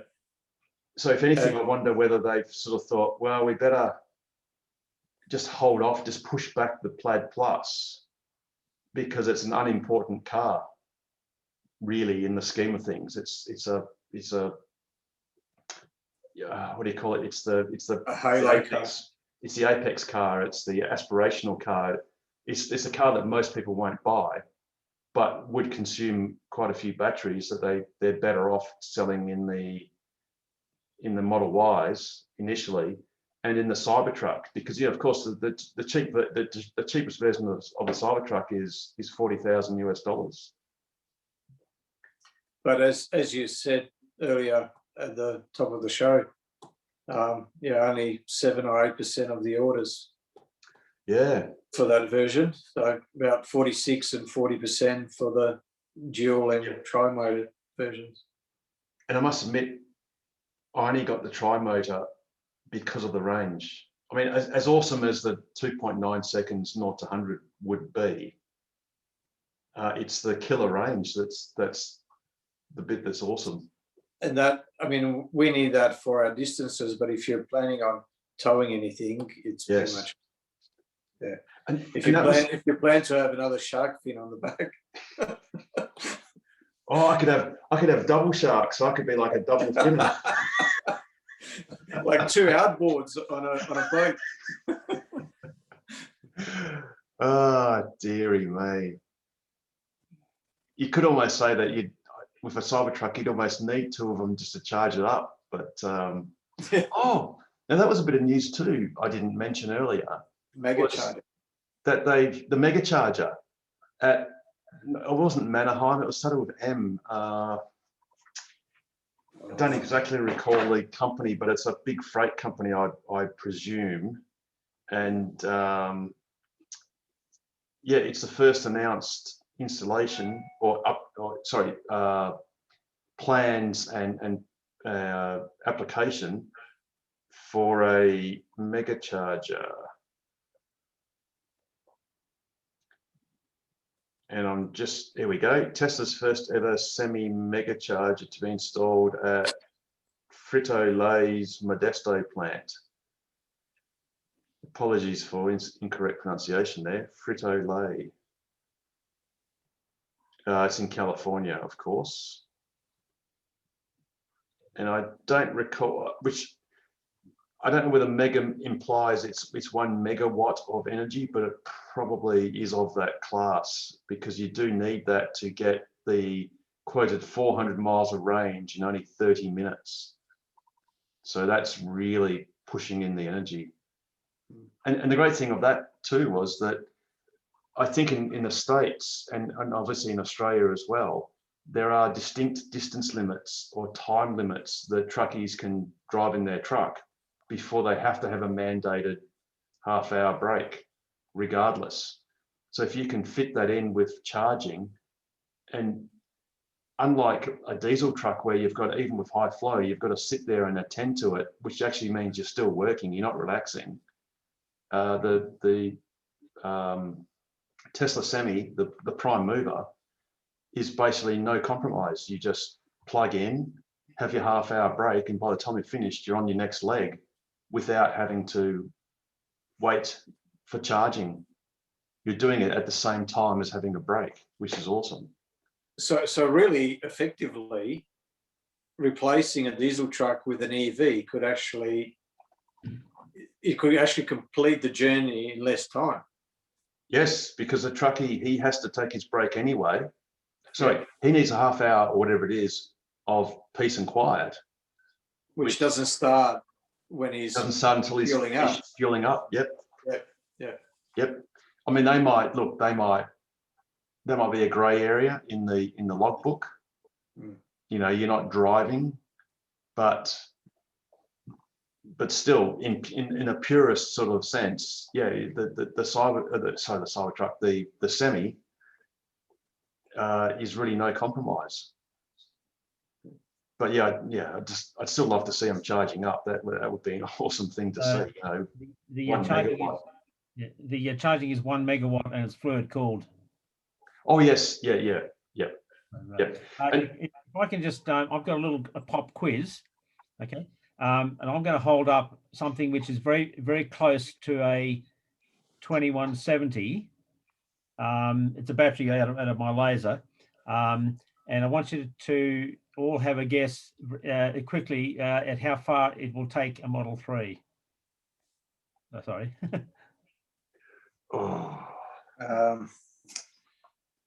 200 meters. 30 meters. Hang on. No, that's not right. So long range, or because long range is what I've got. Yeah, but that's okay. 90 meters. Yeah, it's about 100 meters. I mean, I've got 4,000 cells. I've got 4,000 cells. I was going to say. I was going to say 200. Yeah, I was going to say 200. It's actually 20. It's 19 millimeters by 65. So it's sort of the real cell is larger than that. I mean, it might be 2170 is the yeah. So anyway, but it only takes 10 of these to go a kilometer, and you just imagine that's not actually that much. Yeah, it's a battery. You know, it's amazing. That's incredible. Yeah. Yeah, it's just you know, this is a lithium, but it's I'm sure it won't take my car 100. It's 100 meters. So anyway, well, I was going to say something else. but I've forgotten. Got a So question. all I did was I took the range of the Model 8, long range, so let's say about 400 or 500, and I couldn't remember, but there's about a 2,000 of the 2170s in a pack. Yeah, 4,000, I thought. Oh, is it? Okay. That's So it what must be the standard range plus that I'm thinking of. But even then, it should be more. Okay. For some reason I thought it's 4,000. I got that from somewhere, but that's whatever. Anyway, it's a lot anyway. It goes further. It's not a round number. It was some odd number, but yeah. Yeah. Quick question about Cybertruck and charging. Have we got any idea what sort of charging ports it's going to have and what the capability? I'm building a new house and going to put 20 kilowatts of solar on it. I'm just wondering, will I need three-phase chargers or just one? No, it'll charge happily. It'll be the Cybertruck will be CCS, so exactly the same as your Model 3. Okay. In fact, it'll be exactly the same. So you can charge your Cybertruck exactly the same as your Model 3. So it'll be, well, by the way, have you got a HPWC? Have you got a Tesla wall charger? Yeah. So it'll just charge off that, off three-phase. Will it be, like mine's only 11 kilowatts, will it go up to 22, do you think? That is a 50-50 proposition, I think, because Tesla have traditionally gone backwards. So the original Model S, there was 16. an option to have dual chargers. You could have just 11 kilowatts or 22. Right. And then with the Model X and subsequent Model S's at about late 2016, they reverted, or they went to, the Model X's went to, and the Model X's started with, and the Model S's went to a single charger, which at the time was 11 kilowatts, but software upgradable to 17, which I paid several $1,000s to get the software upgrade to, so it would draw 24 amps three-phase, so roughly 17 kilowatts. Yep.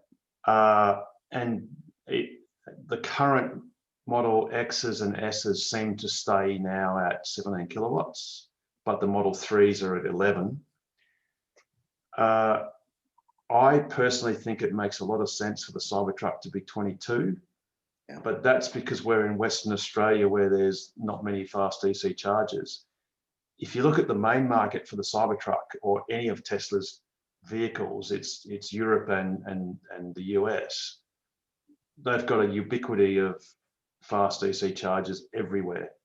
So they only charge on AC at home because it's cheaper than supercharging, sort of. And you know, at home it doesn't matter if it takes several hours. So even the Cybertruck, if you bought the tri-motor Cybertruck, which by the way will only cost you $135,000 landed in Western Australia, including stamp duty, and there is no luxury car tax on the Cybertruck. So the dearest version will cost 135 grand, and it goes down from there. So the cheapest version, I think, is of the order of similar to a Model 3, like a SR Plus Model 3. So let's call it 70 odd grand. So your swing is between, the cheapest is about, let's call it 70, and the dearest is about 135, and the middle one is somewhere in the middle.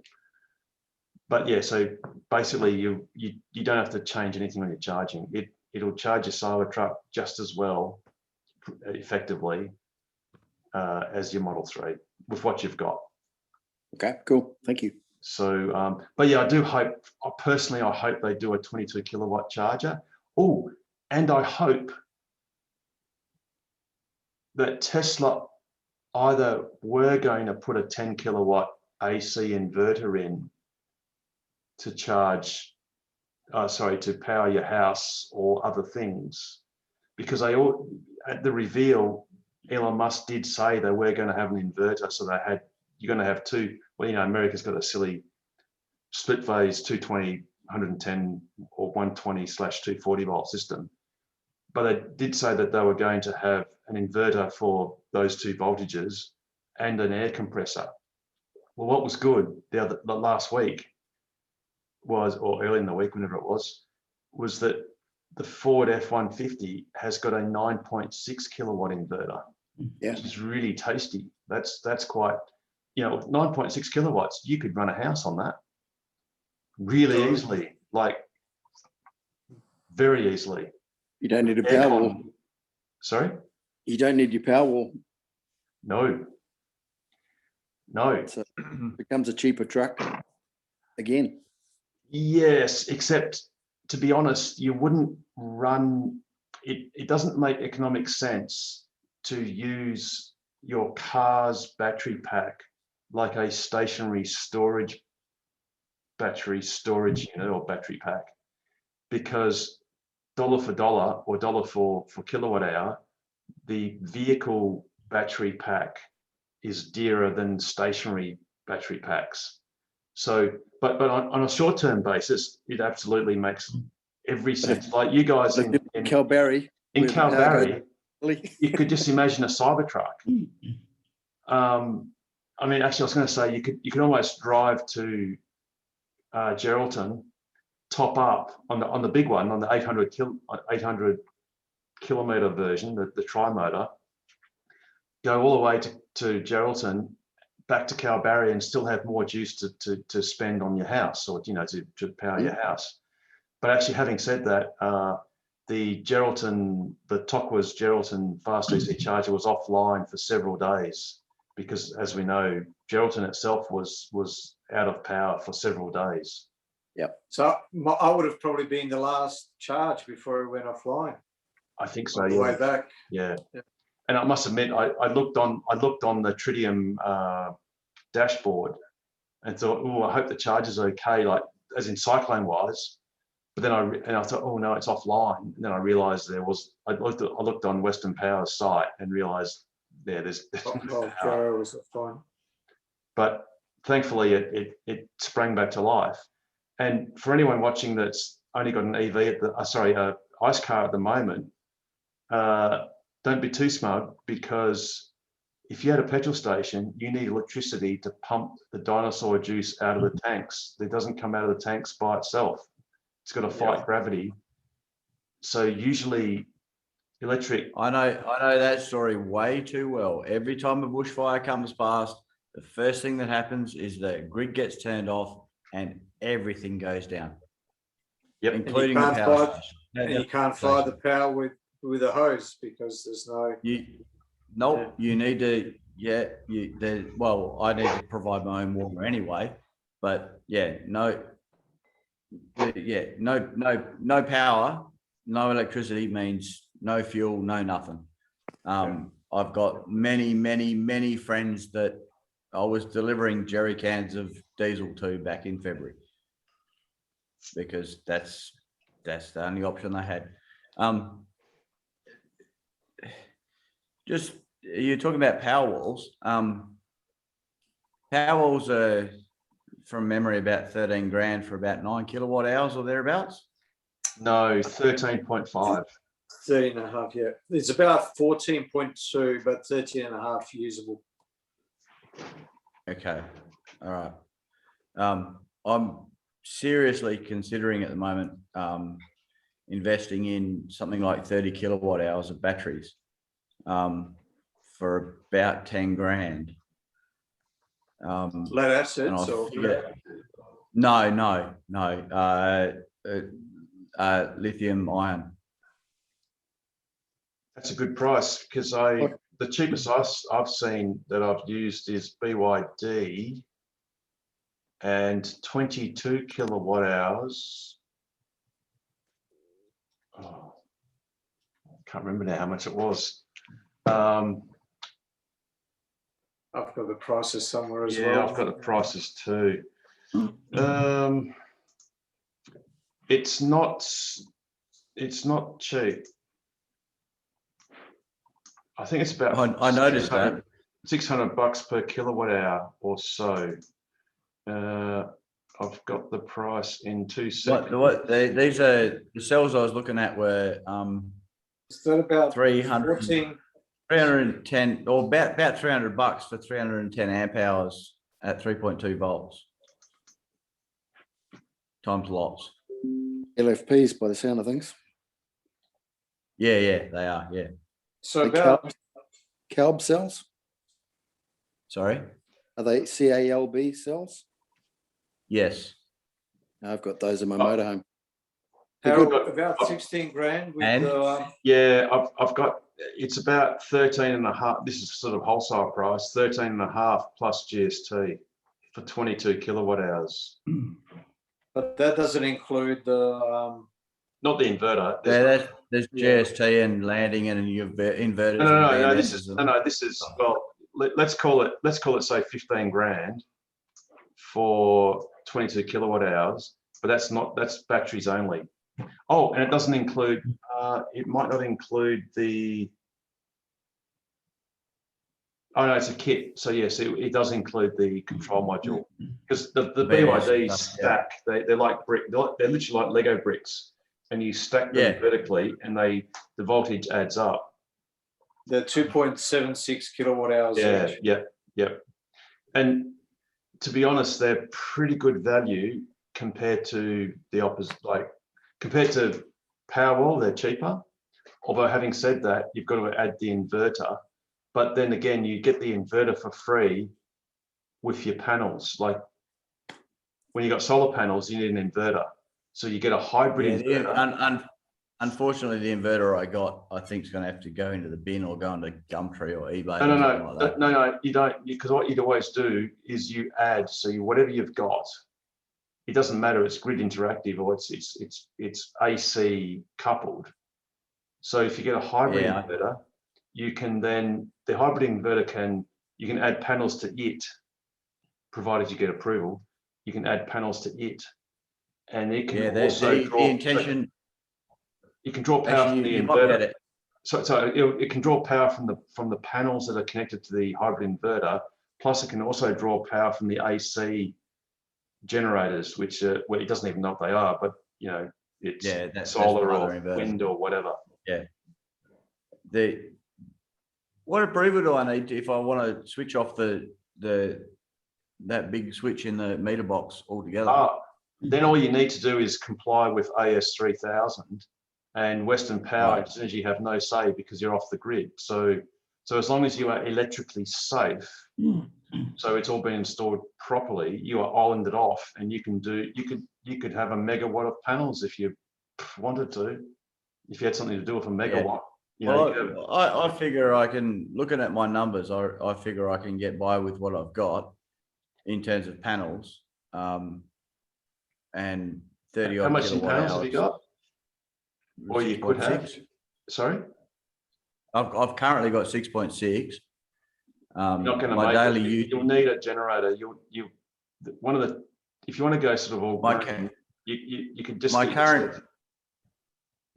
current usage is in the order of 6 or 7 kilowatt hours a day. That's really low. That's about a quarter of the average Perth house. I did design the house in a particular way for a reason, but yeah, it's so passive, is it? Yes, yeah. Nice. You wouldn't know it unless you knew what you're looking for. It looks like a regular house, but it is. And I figure my power bill is about to quadruple or thereabouts, or triple. Because of your car. That's even with the 20 cents. Even with the 20 cents, you know, not necessarily. I can do better than that. Didn't you say you're going to be averaging about 80 clicks a day? Yeah, give or take 70. You're 70 to 80. 70, yeah. Okay. Yeah. So which is basically it's a little bit more than my household consumption. That's a little bit over 10 kilowatt hours a day, 10 and a half. Yeah. Plus loss, call it give or take. Yeah, I come up with about 9-ish, I think. Yeah. There's a bit of loss. So the charger is about 90% efficient. So you lose a bit. Yeah. Yep. Hence the 30. But yeah.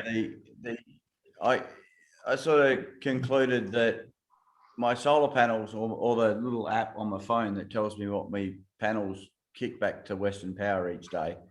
The absolute worst it does is like, I think ever the historical low is like 5 kilowatt hours a day. But most bad days it'll do 6 kilowatts, 7 kilowatt hours a day. On sort of average bad day, like this last week when it was really overcast all day, I think it made 7. Like that's what it kicked back into the grid.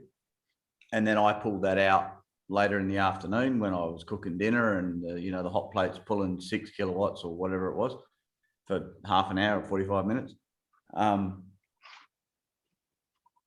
But you don't have 2 or 3 of those days in a row, like ever. There's a little company called FMG that had a mine site where they had solar. They had solar running their SCADA, their computer system, and they had scoped out the battery system and the solar, I think, to endure, I can't remember what it was. It was either 6 or 7 days of bad weather or about a week or possibly even more of unfavorable solar radiation. And they actually ended up having 3 or 4 days more than that in bad weather. And this plant went black. And there's nothing harder than starting an entire site from nothing. Yeah, that's almost like commissioning. Those black swan events do happen. And I've got a mate of mine that militantly wants to go off grid, and he will do it. And one thing that was suggested to him was, because you can buy like a petrol generator or a diesel generator, but if you want to go a bit cleaner than that, and there's a lot less maintenance, is get an LPG small generator for those times when there's just not enough sun, no matter how many panels you get. Well, if I went off grid for 12 hours in a year, that'd be more reliable than Western Power. So Western Power are actually doing standalone power supplies for people towards the end of their grids, and they have to get. I don't think it's been done and it's not even towards the end of the grid. Just up the road where all their power poles burnt down. That's what they're doing. There's half a dozen microgrids being set up. Yeah, and I think in Ken, are they doing that in Kalbarri at all, or is it some of the smaller towns around Kalbarri? Yeah, we've got a big battery that doesn't work yet. Ken, I'm very curious to hear how well your lifey pose worked on your it was your camper you said you had them in? Yeah, I got a motorhome. That the picture that Harold showed before, that's got 2.2 kilowatts on it on the top on the solar, and I got 9.5 kilowatts of kilowatt hours of the Calb cells. So I got 720 amp hours in the motorhome. So nearly 10 kilowatt hours of those Cal cells. Yep, and we ran 2 years. We just ran Australia for 2 years on that. Is that running what a 24 volt bank or? No, it's 12 volt. 12 volt bank. Okay, and any issues? None at all. In fact, I actually accidentally did a capacity test the other day, and I got 730 amp hours out of it. Accidentally. I've been running the pool pump just because it's free solar, and I don't have the car to charge up at the moment because that's in Perth, getting a service. And I've turned it on manually and forgot to turn it off, and went out just after midnight and found the pool pump was still running. It'd been running for about 12 hours at around about 1 kilowatt. So yeah, the battery was down to slightly less than 10%. And doing the numbers on the Victron unit, it worked out to 730 amp hours, and I've only got a 720 amp hour battery. So I thought the capacity was quite good. So after 3 years of abuse in a motorhome, which gets very, very hot, and they're under the bed, so they don't get a good deal of cooling, they seem to have lasted pretty well. So I'd recommend them. That's what I'd be getting for a home battery as well if I wanted to make one myself. So I think you're on the right track. Yeah, it works out about nine and a half grand for 30 kilowatt hours. That's good. That's very good. In the quantity I'm looking at the moment, but I paid my brother is $8.5 also my brother is also looking at installing something similar. So I'm wondering if I might be able to tighten the price up a little bit if we double the order. Well, I paid $8.5 grand for my pack. It was, it's got its BMS and everything else, but that was 3 years ago when they were a little bit more expensive. And I've also got to add the BMS to that. I was going to put a 500 amp BMS on top of that. And they're not cheap. No, they're $700, something like that. Yeah. And you want a good one. You want a good. There's no point in trying to save money with the BMS. Correct. Well, the Mundribilla Roadhouse has 100 kilowatts of solar, and I think they were sunny. Solar capacity, sorry, or solar storage? No, solar panels. 100 kilowatts of solar panels at a roadhouse, at the Mundribilla Roadhouse. But unfortunately, there was an issue. I think it got down to there was an issue with the configuration of the hybrid inverters, and they had I forget the brand of lead acid batteries and big stacks of them, and effectively the batteries were prematurely destroyed by suboptimal charging profile. All the research I've done, lead acids just don't stack up. Just not even close. You're better off doubling your lithium capacity, and because the curve's logarithmic, you go from 2, 3, 4,000 cycles expectation to 10,000 cycles by dropping from 100% discharge to 60-odd% discharge, and now you've got 100,000 cycles. That's like 20 years or something stupid. You're well and truly, whereas the lead acid, yes, you gain capacity by dropping your discharge from 100 to 60, but not like that. you go from a year's worth of capacity at 100% discharge to 3 years or 4 years or something. And your actual energy storage is just not even close. Yeah, that's what I did.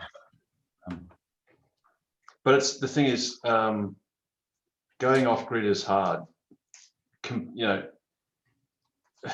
What will push people off grid is when the grid access fees ever increase, which they sort of have to, because you got this sort of death spiral of, well, eventually it'll be grid as a service like it is with mobile phones. Mobile phones, you used to pay 21 cents a text or 25 cents for one text, and you'd pay per minute on all calls. Now phone calls and text and almost data is free, but you have an access fee by the month. Electricity is sort of similar. You used to have less than $1 a day access fee, and you'd pay for the electricity. But now so many people have solar, which again has to be controlled and managed. But people will often generate more energy than they'll consume. So in effect, they're net generators and not net consumers. But and that's the situation. Sorry, I was going to say the grid can't really cope with that, or it's not financially viable either. So eventually, it'll be if you touch the grid, it's going to cost you a daily fee, and that could increase to $5 a day. And then the actual, possibly the value of electricity is sort of towards zero. Secondary. It's Yeah. secondary. It's the grid as And a that's kind of the situation I find myself in, because my panels, as I say, on a bad day produce as much as I use on that day, but on every other day they produce 2 or 3 times what I use. Yep. You need a battery pack. You just need a battery pack that can if you can withstand can bump that usage. Yeah, and 30 kilowatt hours seems to do that for me. And look, and if you can accept possibly an outage for a day or two, and if you have to then go and drag a petrol generator and just top up something, well, it's cool. Yeah, the other option on that is to add a rectifier and a charger and probably 2 kilowatt wind turbines on the roof, and I think I'm pretty much there. Yeah, well, wind is another thing, because the wind often blows when it's cloudy. Or well, where I am, the wind would. I've got real low value wind resource, as in it's low speed, but there's plenty of it. Unfortunately, it's low enough that your horizontal axis turbines wouldn't even start up. But a vertical axis one would, which is kind of also nice because there's lots of trees around. They tend to mess the wind profile up. But yeah, a couple of those and a couple of trackers and a couple of rectifiers, and I don't know, that should. The numbers say that should be enough to give me my daily charge on my Tesla overnight on an average night. So some nights I'll get more, some nights I get less. That's sort of what started the whole death spiral into, hey, let's just turn off the switch. But it'll cost you. Look, none of it is economically viable, but people don't. Well, the payback I come up with was about 10 years, down to maybe 7, but up to about 10. And I don't plan on moving for that long. So yeah, you know what's just sort of thinking outside the box a little bit. What you could do is you could increase your solar array, you could increase your battery storage, and you could still make it more economic by simply introducing Bitcoin mining. So you could put a Bitcoin. Yeah, maybe not. Maybe not. No. I know someone that mined 0.6 of a Bitcoin. I don't mind saying, because for all those tax accountants out there, you only ever make a capital gain when you sell the asset that you bought at between 0 and not very much money. And I haven't sold the 0.6 of a Bitcoin that I've got. And actually, Pete, speaking of which, I think a certain Elon Musk a few tweets probably helped Bitcoin lose about 30% last week. Oh, about 50%. I'm just. Yeah. I got a funny story about that if you want to hear it. Well, we'll put it this way: they're now worth, rather than being worth. Yeah. Anyway, they've gone down a fair bit. They're back up over 40, I think. Over 40 US. 40,000. I've got, I think it's 0.6 of a Bitcoin, and that was all from purely mining it with grid power and solar power. That was a 1500 watt miner that ran 24/7. So that is 35 kilowatt hours per day. For many days. But the beauty You've of got the some Bitcoin serious miner, batteries. Yeah, but the beauty of the Bitcoin miner is you don't have to run it 24/7. Yes. And what it does is the problem with the intermittency of the solar is just that it's intermittent. So the idea is to put in more so that you have enough on the, on the 3 or 4 cloudy days in a row. But then you have too much, in the middle of summer when you've got lots of sun. So that's when you can soak it up. Yeah, with the catch, Pete, lining. is the thing in my situation of just turning off the switch is that I've looked back over the history of my solar production, and there has not ever been 2 days in a row where I have not produced more than I've consumed. Wow. There's not even been 1 day in a row. There's been 1 day where I've produced maybe slightly less, but generally even on the worst days, I produce what I consume. It's just at the wrong bloody time. I'm at work, not when I'm at home. Now that's going to double when my car shows up. That's going to double overnight. I'm going to be wanting to charge. I mean, best case scenario is that I do a wee top up of a couple of kilowatt hours a night to get me through to the weekend, where I can sit here on the weekend and bugger off out the back and do whatever I'm going to do, and charge the car up while the solar panels are producing their full 5 kilowatts that the inverter can do. Now, Shane, will you have another? Shane, will you have another car, like in case of an emergency, or will you be fully reliant on the Model 3? I'm seriously not worried about the car. The car's easy because I can pop down to Midland and 50 kilowatt charger, and 5 minutes later I've got a couple of days worth of charge. The car's easy. I'm really not worried about that. But yes, I do have another car if I really needed to. Okay. But that's a situation I've never had in my entire life. I mean, the last car I bought a decade ago, my i30, the reason I bought it was because I was driving to work one day and my Getz literally just stopped. It just went, oh, oil gallery blocked, stop. That was the end of that. So that's no different to that. That's not a new situation. Shane, if I was you, mate, I'd just double the size of your panels. Panels are cheap. Yeah, I'm thinking of sticking another string on the roof.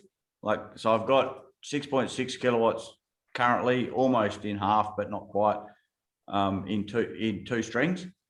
The house is on 3-phase. I'm thinking I'll stick another 2 or 3 kilowatts of panels into a third inverter. Inverter charger. The sweet spot for MPPT. wiring is 6.5 kilowatts because the installation costs more than the panels. So you may as well double it. Yeah, the installation bit is probably going to be me, as in the physical installation. As for the plugging the plugs in and signing it off, I kind of know a few electricians, so I'm hoping I can, spend a few cartons and have a good night, and they'll tick the box. But yeah, you're right. The panels are cheap. The panels are really cheap. Like they're not the expensive bit. Well, and then to tell you how cheap panels are, at one point we were looking at getting whiteboards for our office. And then we realized that on a square meter basis, it was actually more expensive to buy a whiteboard than to buy a solar panel. That's how cheap they are. That wouldn't surprise me. That's how crazy it is. That would not surprise me. Yeah, because I was looking at, panels are somewhere in the order of $120 to $140 for 300 watts. It's like, that's a bit of a no-brainer. At that price, you get what you pay for too. So, indeed you do. But it runs my bore pump, no worries. It hasn't faulted. And how long have they been going for? a couple of years. It's held down in the paddock with a couple of zip ties tied to the old windmill. So it's not exactly well looked after either, if you know what I mean. Like it was sort of put in as a temporary measure, and the temporary measure has lasted a couple of years and seems to keep going. I'm doing a system. Harold's just shaking his head. You might even be able to see the windmill in the photo. Actually, you can. If you look straight over the trampoline in the middle, there's the windmill. Yes. Oh yeah, you can see that got upset in a really strong easterly one day, and I got upset with it and bought a $100 pump and I don't know. At the time, I paid a bit more. I paid like $200, I think, for the panel. And I went down to Alltronics and bought a battery for far too much money. And away I went. Just hang on 2 seconds. Yeah, okay. We definitely need to catch up. Yeah. But the thing is, most things, if you go off grid, it's going to cost you. If you had the choice of staying on the grid and using it as a service, it makes more economic sense than every other alternative at the moment. Yeah. You know. But it feels good. There. Like for instance, so I was just going to say, for instance, my house here is off the gas grid because I got rid of the gas cooktop and put in an induction cooktop, which is vastly better, and then got rid of the gas storage hot water service and put in a heat pump electric storage hot water service. And I rang a linter whom I don't have an account with because when I bought the house, I didn't connect the gas, and then but I had to get them to order ATCO to remove the meter, which I haven't actually done yet, but they will soon. So I've gone off the gas grid by going fully electric, but to go off the power grid, you know, Ken, you've got the Vectron inverters or hybrid inverters, which is one way, because the hardest thing is to get your first part. You got to have a local grid that all your grid-tied inverters, solar inverters, can then latch onto and then continue to thrive off. But that's the hard bit. And then it's what happens if you go black, which is when you run out of juice. And you might do that because you're on holidays, or you left something on, or something didn't work properly, or you've had, several days of crappy weather. That's the issue, and that's going to cost you money. It'll cost. So go, Pete. Go. I was just going to say, and that'll cost you more in infrastructure than the $1 a day it is to be connected to the grid, even if you don't use it, or if you use it once in a blue moon, or you feed in. I mean, these days, if you connect solar, you get 3 cents a kilowatt hour to feed it in, basically. At the moment, I get 7 cents to feed it in during the day, and well, that's the old batteries on it. But that goes away. But if you've got a greenfield site, if you connect solar for the first time to any new property, you'll get 3 cents per kilowatt hour up until 3 p.m. Is that right, Pete? And then from 3 p.m. to 9 p.m. you get 10 cents. And the 10. Yeah, that's not worth it. I'll just use it for that. Oh well, that's right. It's not symmetrical. If it was a symmetrical feed-in tariff and consumption, then you use the grid as a battery and you don't care. But then there's no behavioural change. So don't forget at 9 o'clock p.m. at 8:30 p.m. you're not producing any solar anyway, even in summer. Yes. So that if you did a volume weighted average, that between the 3 and the 10 cents, it would probably work out to about between 4 and 5 cents, about 4.5 cents, 4.25 cents. Yeah. And that's exactly what I did. And 7 cents at the moment. I'm on 7 cents a kilowatt hour. I'll make maybe $600 onto me power bill, I still haven't used that up yet, but I'm about to use that up. Yep. And I'm thinking by the time that's done, I'll just turn off the switch. Well, bear in mind that if you extend your panels and your inverter to beyond the 5 kilowatt / 6.6, well, I think the 6.6. I lose all of that. I lose all of that, and if I add batteries, I lose all of that too. No, if you battery, install batteries, but if you had a hybrid inverter and you install batteries, it doesn't alter the feed-in tariff. But as soon as you go above the 5 kilowatt inverter limit, you'd lose the whole tariff. You lose your feed-in tariff. Yeah. Yeah, all of it. Lose a whole lot. So as soon as you get to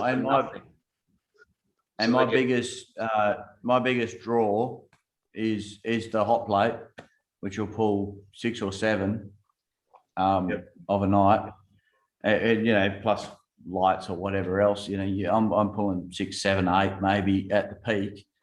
So I need to provide that. Yeah. So your Cybertruck would be plenty enough. It would. Thank you for bringing it back to the topic. Well, I'm just really grateful that Ford has set the benchmark. Yeah. Because 9.6 kilowatts is a lot of juice. That's very useful. And obviously it means that Tesla has to beat it or meet it. And one way or the other. Back to where the point originally tried to make was trying to make was that it's around about the 7, well, probably the 8 to 10 kilowatts of capacity that will cover you most households as a peak, not as a absolute peak, but as a peak continuous, if that makes any sense. Sure. Not a 5-second peak or a 2-second peak. But Well, the problem, 10 kilowatts. we've got a 13 kilowatt. It's a really, really old air conditioner. So it pulls 13 kilowatts, and then we've got a ball pump that pulls another 13 kilowatts. So I could be at 30 kilowatts. Yeah. Ow! Ow! I'd be looking at the air conditioner. I'd be looking at the air conditioner and the ball pump. So I'll need 3 Cybertrucks. Yeah, I think there's probably more economical alternatives. Yeah. But no, Harold's right. The having the grid as backup, the grid is the cheapest form of backup, cheaper than even a generator, or for that $1 a day. Yeah, but if I'm on the grid, I need backup at least 2 or 3 times a year. If I'm concerned about going black for half a day to a day, right? So that's going to cost me a couple of grand for a generator that can run, I don't know, the fridges and the kettle kind of thing. I'm not. Yeah, if I'm going black in winter for a day, and the alternative is that I need to go and rush out and buy a generator in the middle of winter because I've gone black for 3 days, or I've had bad weather for 3 days and I've gone black. At least I'm not rushing out and buying a generator at the same time as every other bloke is buying a generator, which is what happened in February. Yeah, well, see, that's another thing. What could happen is if you have another fire in Gidgee and you've got all that smog that hangs around, that's going to impact your solar output too. I actually didn't get any of that, but that's another story. Or if you get any of that ash settling on the panels too. Yeah, no, you guys got all the ash. We didn't get any of that. The people who lived here, we either got burnt or we didn't get ash. Well, we got ash in Joondalup. Oh, I know you did. Yeah, big chunks, as big as a 50-cent coin. Yep. No, we didn't get any of that. And they were actually burning embers. They were bright orange when they were. Yep. didn't happen. I was standing out the front of my place with the fire unit looking for burning embers, and if that was what was going to come, that was my job. But yeah, no, it went the other way. They Fortunately, went up too high, and then the wind blew them away. exactly. The heat from the fire just pushed them way too high. Yeah. Will I be able to? All right, so I've got a morning meeting, so I'll have to go fairly soon. I've just got my laser. I just want to quickly show it on the book. People are coming to whatever show I have later on in the year, or we'll see. Yeah. One of the wow things that I do, and so I'll just say that I just put my red goggles on, so it's a green laser, and then the other thing we'll just talk about the share sort of thing. But this is the this is the green laser here. Now it's actually hang on. What have I done? I don't know. There you go. Okay, now I don't know if you can see that. It might be too sort of you can see that. Yeah, here we are. Oh, you've got a diffraction grating. Yeah, but it's a rotary. Yeah. It must be sort of a twin rotary, sort of a twin diffraction grating, or yes, you're actually controlling the angle, and these spots sort of come and move into it. So I don't know how well you're seeing it because I can't look at it, but I can see it. Okay, I can actually show it at you, shine it at you as a 1-watt laser. So you're not going to get anything brighter than. Anyway, I'll just turn it off and unlock it, so it's locked. Turn my glass off. The other thing is, do you know what the news was about an hour ago with Tesla? Because it's jumped up 2%. Yeah, it must be something haven't. I can't find it, so I'm not quite sure what's going on. But except the FSD, could be anything. Probably. Oh no, but what's the Nasdaq doing? Because it could just be following the index. Because Tesla often magnifies the index. No, it's yeah, not. Nasdaq's up about 0.5%. So yeah, it could just be that. It just seems a very sudden thing, doesn't it? I mean, yeah, it might be Tesla dragging up the Nasdaq, I think, rather than the other way around. So, well, it dragged it down last night, I think it was, or the night before. Yeah, no, on Tuesday. So it was up about 5%, but finished only up about 4%. And the last 1% was in the last hour. Tesla came off, and then the Nasdaq came off in the last half an hour. So the Nasdaq followed Tesla. You're right. It's interesting because you could actually see the resistance levels at 610 and 615, and now it's sort of pushing towards 620. So it's sort of slowed down and jumped up and down around that sort of level. Could it have been Pierre Farragut that was talking to Rob Mauer, which I must confess I was super busy today. So, and that was a 1 hour interview. Yeah. Which did you? It was actually really good. Oh, right, good. Okay. I managed to hear about half of it, just in the car. So, but yeah, it was very good. Well, from what I've seen reported previously, when Pierre did well, actually, and I noticed at the start of the only sort of start of the interview, where Pierre was quite humble at Elon Musk giving him some great praise, actually, saying that he's called him insightful. Very insightful, which from Elon Musk is a great compliment, really. Absolutely. Particularly from Elon Musk, because he is he's so expert in so many fields that for him to say that you're insightful is a true compliment. Those sort of compliments you'd only reserve for a show like ours. So. Yeah. Look, all right. I've got to tell you my funny story. Never actually I have to. No, hang on. But the praise, look, I think Elon is rightly silent about his praise for this channel, because he's concerned that we might be overwhelmed by the millions of people that are going to subscribe and like and hit the notification button. We just wouldn't have the capacity. That'd be our limiting factor. It would break YouTube, and as much as Google and Tesla have had a rivalry, he doesn't really want to break Google's servers. because the cars rely on it for their mapping and other things, right?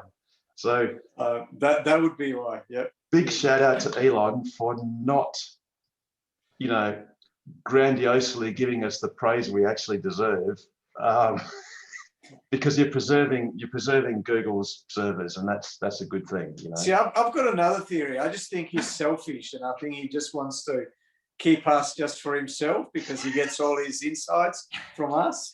So we're like his secret weapon. Yeah. So whereas unlike Damon, who can only handle us in half-hour snippets, so when we did our 4 hour and 11-minute show a couple of weeks ago, which meant that, Damon had to watch it in 9 slices. Don't know how that worked out for you, Damon, but you know, all shout out for you for doing it.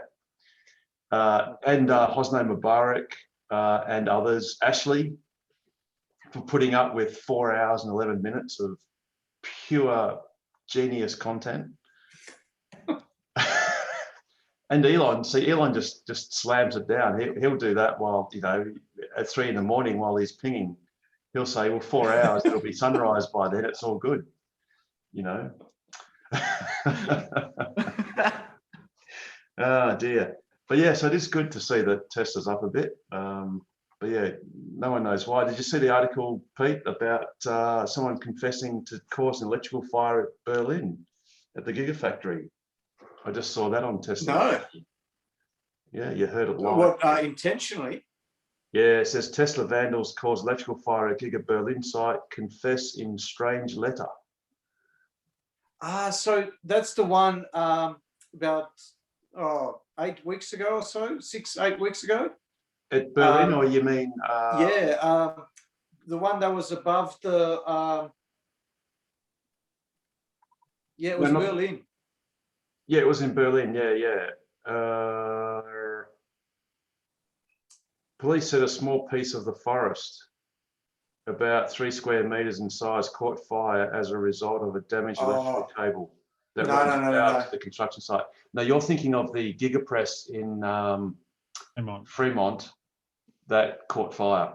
Okay. And quite worryingly, not for that location, because that was on an outside shed. In fact, it was out in the open, and they've got like this makeshift sort of zigzag sort of roof on it with a hole in the center of it that was venting all the smoke. Obviously, as we know, the Giga Texas and Giga Berlin Gigapress sites, they're enclosed within the building. But clearly Tesla are going to have proper quenching.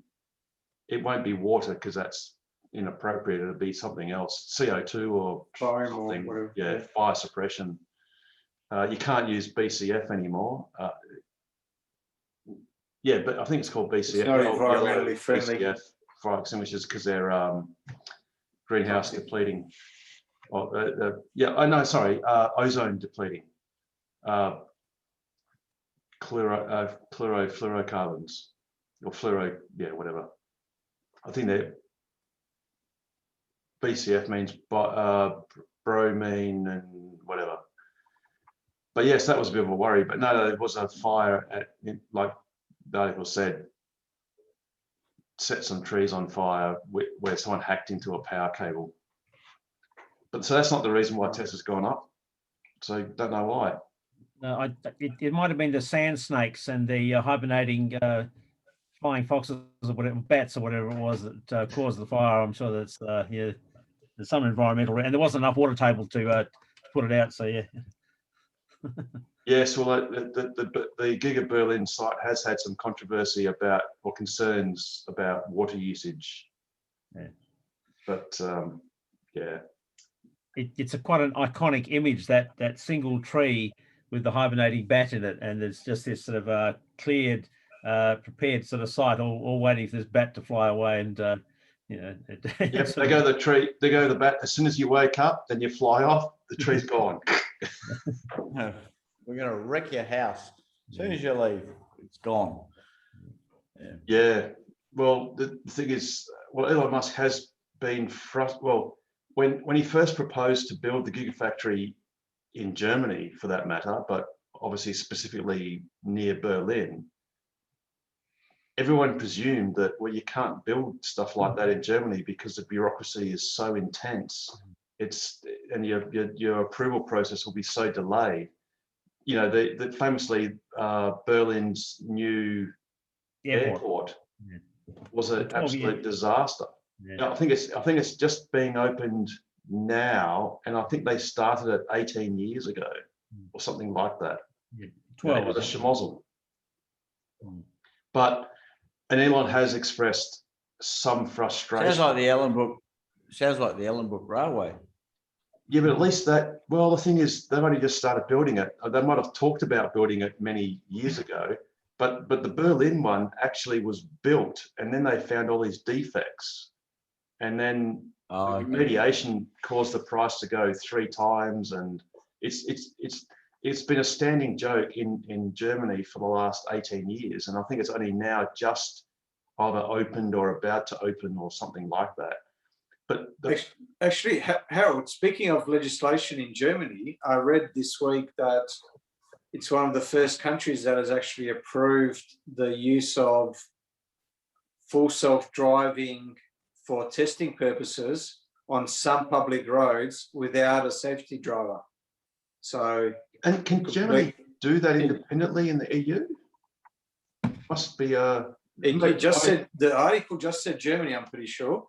So interesting. I mean, maybe they can, because I guess in one sense you can have locally specific regulations that are appropriate to your region within the EU. So it's not all homologated, I guess. They're called autobahns. That's actually, you know, my little pet theory. And I don't know about you gentlemen, but I took the Tesla to 200 and I think it was 245. This is kilometers you're talking about, or do you have to turn off the video? No, don't have to. No, it's on Autobahn, so you absolutely can. Like, Harry, turn off the video. No. Autobahns, you can go as fast as you like, but the Tesla is speed limited to 250. What Tesla was it, Harold? A Model S. It was a it was either an S90 or an S85. It was an older one, AP1, nose cone, old one. Actually, the last one we hired was it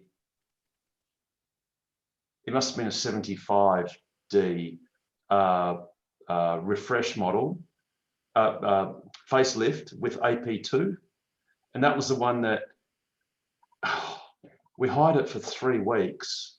And when the day we returned it, a couple of days before we returned it, we were in Tilburg at the Tesla. It's not really a factory, but it's where they sort of complete the production of cars because of a tax dodge. They basically were importing Model S's and X's. No, I think it was S's and X's, or mainly S's. And they called them sliders, where they didn't fit the rear motor. And they didn't have the rear tires, so they'd fit like jockey wheels under the back, and they would slide these things, and they'd fit them into sea containers, ship them to the Netherlands, and then technically finish the final production by fitting the drive unit and rear tires, because then it was partially assembled in Europe, so therefore it dodged some tax, import duty or whatever. Anyway, went to the service center and asked them to push an update on this hire car, and I ended up getting Navigate on Autopilot for the first time, because in Australia we didn't get that for months until months later. But anyway, on the Autobahn at 245 k's an hour, and the display goes red, the speed goes red, because 250 is a hard limit. And I think on Autopilot, it doesn't go faster than 150. So if you go more than 150, Autopilot clicks out. And one of the cars we had a sunroof. So what do you mean it clicks out? What does it do? It disengages. Oh, it just disengages. So if no warning. I think it gives you a Does it- like little. Does it do the orange? No, it just you does know, it just does the over? ding ding or yeah, something like that. So so you say you start autopilot at say a nice slow 140, and then you just push it and you crank up the speed, and it maxes out at 150 on the tack or on autopilot, speed. But then if you just put your foot on the accelerator and push through it, once it hits past 150, it just disengages. And then I tried with this car had a sunroof. So it actually closes the sunroof automatically at a similar speed, or maybe 140 or something like that. It closes the sunroof because it starts howling and buffering and whatever. But yeah, Shane, it's scary because the autobahns are built for speed.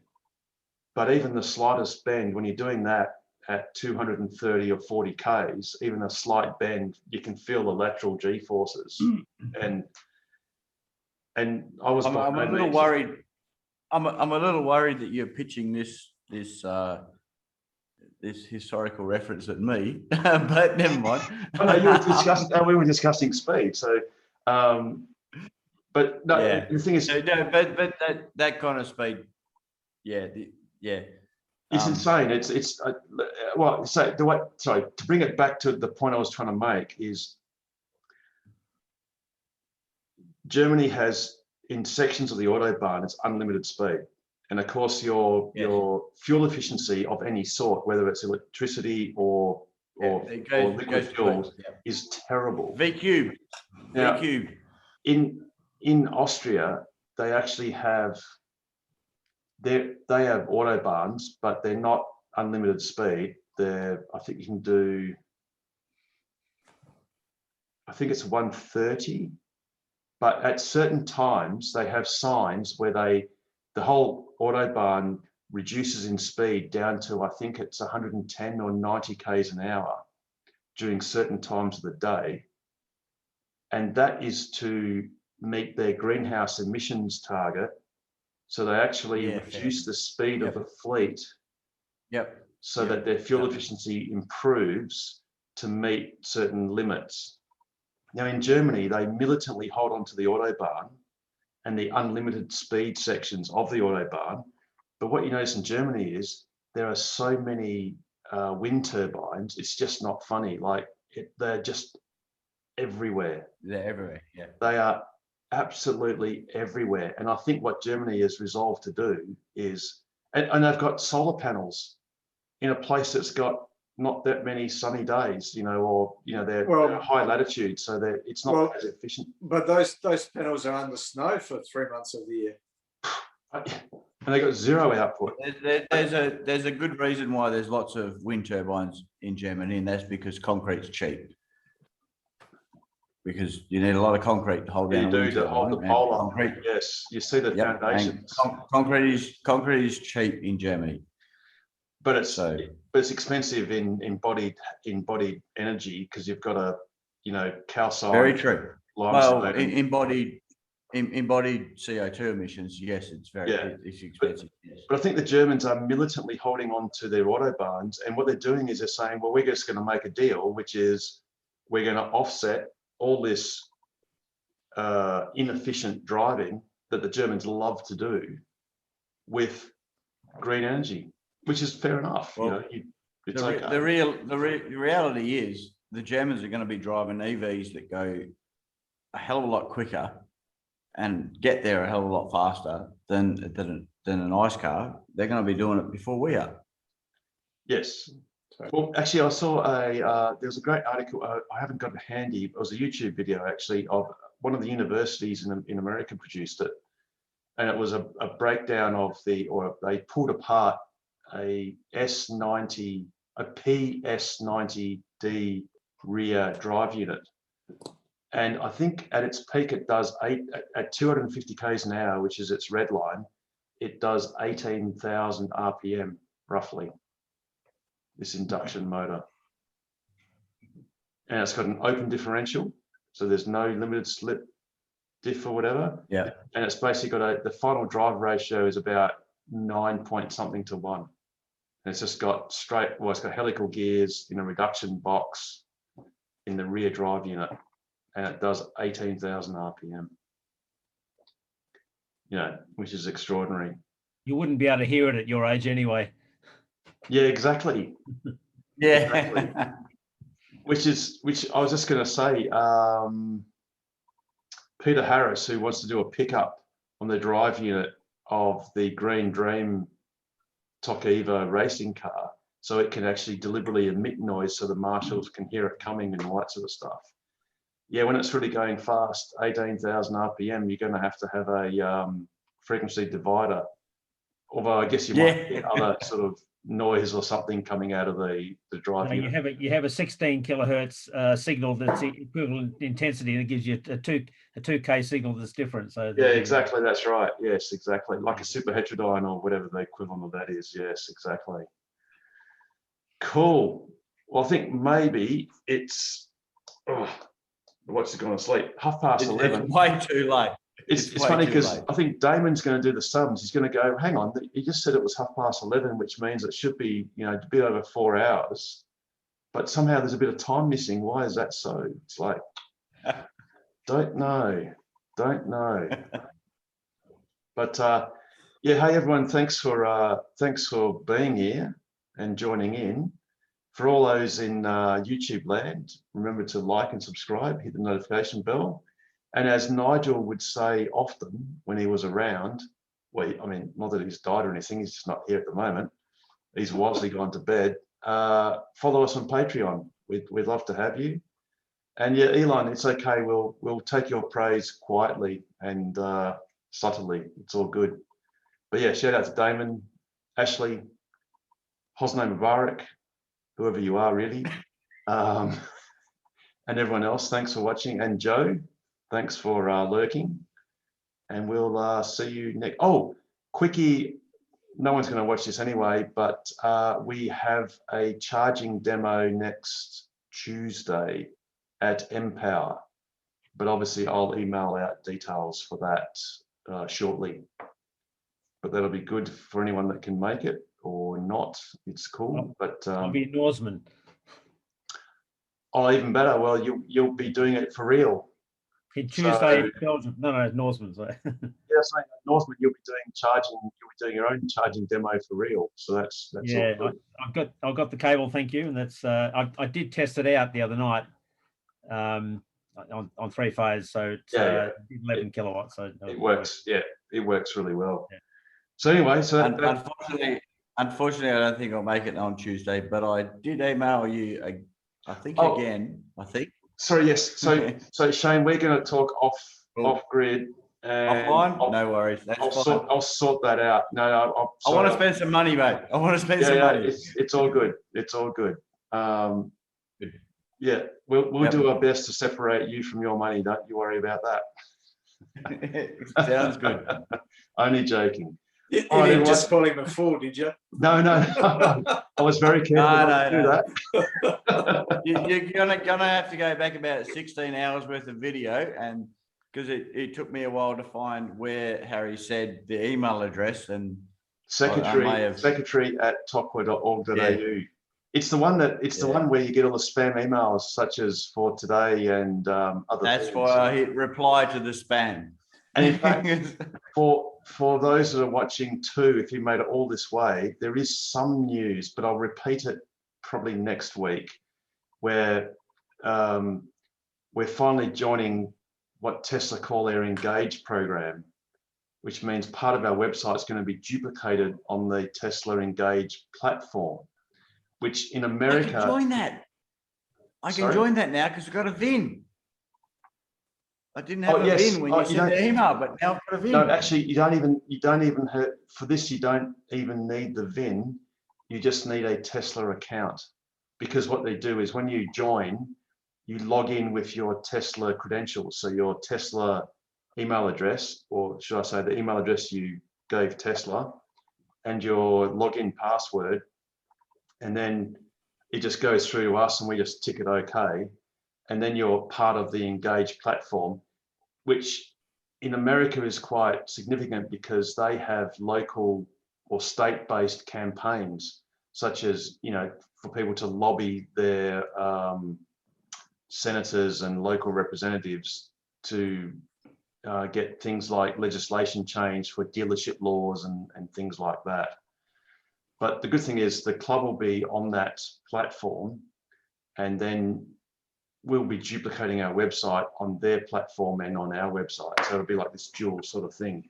In fact, I can give you a very, very brief preview, which looks like, and then we'll go to bed. So this is a little Easter egg for those that thought we were going to go, and then they go, well, why is it going for 5 hours? Engage Tesla. Here we go.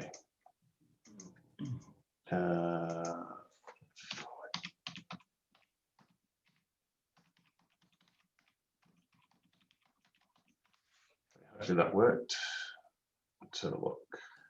Oh, yes, it did. Okay, so this is the engage.tesla.com/clubs/Western Australia. And that's actually Cowbarry, which Ken, if you're around that, you'll know that that's near the lookout. I forget what it's called.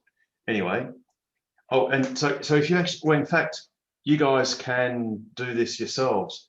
Except Pete, don't you do it, because I've got to invite you to be an admin. So, oh no, it doesn't matter. You can just do this. So you can just click on the apply here, and in fact, we'll try it. And it says sign in with Tesla. So when you go sign in with Tesla, it'll then ask for your Tesla email address and then your password, your Tesla password, because this is actually done all by Tesla. But we'll just quit out of that and go back. So I've basically stuck in the last sort of 6 months of our posts. So basically duplicated them onto this website. So then we'll have dual sort of sites. And of course, you've got the click through to our TOCWA site, our Twitter, YouTube, and Facebook. And then that just shows the last few articles. And it also has a live feed of our Twitter account. Oh, awesome. So yeah, that's pretty cool. And also it also has full integration, so you can actually go straight to cars. So you can go straight to Model S, because it goes back to Tesla's website. Yeah, just the Tesla website menu up the top. Yeah. Yes. Yeah. Except it's got solar panels, which we obviously, that would be interesting. Yeah. We just don't have solar panels from Tesla in Australia. But anyway, it sort of realizes that, oh, actually they do it. That's strange. They have AU and yet they talk about solar panels. But you can't do anything. You can't do anything. Yeah. But the main thing is we're on the platform, and what's good for the club is that then gives Tesla a direct feed of our members.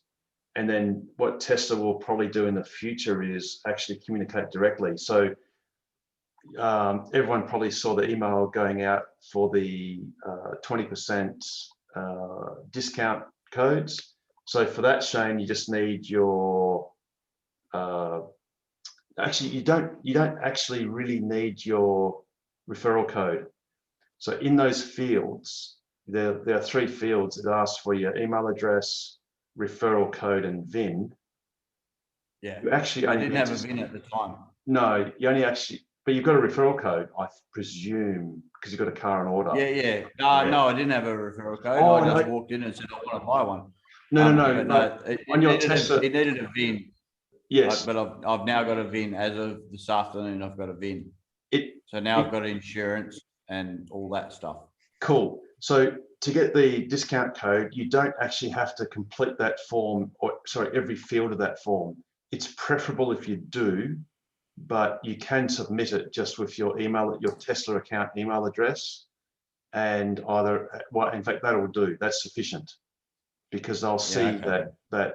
Oh well, it's actually no, because you are a paid member, so that would be okay. But you can just wait because the discounts won't come out probably until July. Yeah, or I maybe wasn't June. stressed. I really wasn't stressed. What I want is me 3-phase charge cable. That's the one I want. Yeah, that's fine. the thing I really want. Yeah. Well, look. I was the same. I insisted that Tesla. I'm sure we'll figure that out. Well, in the old days, Tesla would give you the wall connector, the so-called charger for free. That's all right. I'll pay me extra couple $100 and get one. That's fine. No, that's good. No, well, what happened was I insisted that 780. Tesla send out that HPWC to me before I got my car. So at least I had something concrete of my car coming, so I could install it and have it ready. But obviously you can't use it until you get the car. But anyway. No, I mean, not that. My theory is that 99 times out of 100, I'm going to be using a 10 amp extension cord, and I'll be good.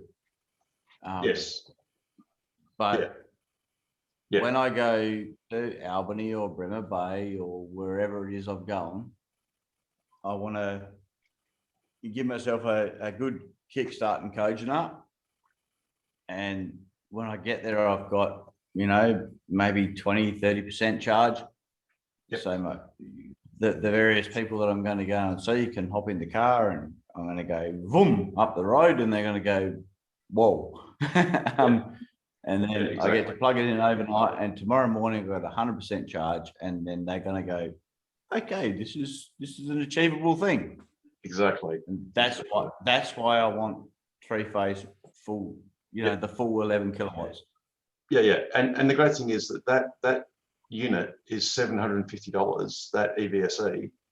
And if you go $780. Oh, no. The Tokwa's 3-phase. The special one that Harry sells. Oh, sorry. The portable one sorry. Yeah. is $750. Yeah. But if you go to evse.com.au, the same unit It's is double. $1,350. So we do that as a service to our members. And it's an intentional thing to ensure that this sort of paraphernalia is at a reasonable price. It's not cheap. It's still not cheap, but it's reasonable compared to what you can get. So it's bedtime, but there's a guy in Queensland. Yes. It's bedtime, but there's a guy in Queensland that will sell 22 kilowatts out of a 3-phase plug DC. I don't get what you mean. But it's something that produces. Oh yes, that's very expensive though. That's a Delta. 22. His mob is Milpara. No, but his was a little bit. Go on. His one was a little bit more expensive than the one out of Czechoslovakia, I think it was. I was a bit hesitant about that one. His was the Czechoslovakian one was, I think $6,000, $6 or $7,000. Yep. And the one out of Queensland was a couple of grand more. It was basically a portable DC charger that plugged into a 32 amp plug. And could, so therefore could pump 22 kilowatts into my Model 3. Yeah, there's I'm just going to try and bring it up very quickly. There, I think EVSE actually was bedtime. Yeah, sorry about this. Damon doesn't care because it just means he's got to slot in another half-hour session. And Pete, you already you got to stay up until the closing, don't you? No, you got to wake up for the closing. No, I've got a 7 a.m. meeting. Oh no, sorry, other Peter. Sorry, Peter. You got 7 a.m. Oof. We'll be going very shortly. Trust me. I got to go too, but yeah. But basically, there's a DC charging. I've got it in 2 seconds. Oh, here we go. There we go. There it is. There. Delta. Okay. So this is one unit. This is a Delta. Well, they say 25 kilowatts, but you can get one that's basically 22 kilowatts or 20 kilowatts.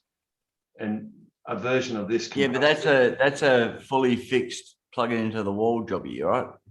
Oh, it's DC. It has Well, to be. yeah, but they actually do have portable versions. So there's this thing is a 10 kilowatt portable fast DC, well, or DC charging station, which makes no sense because your car can do 11. Yeah, no, it doesn't make any sense at all. The one to the right there does though.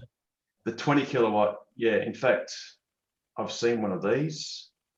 So that's the one that you can plug into a 32 amp 3-phase outlet, which will charge your car at twice the rate. So that'll charge your car at 600 k's an hour. No, sorry, at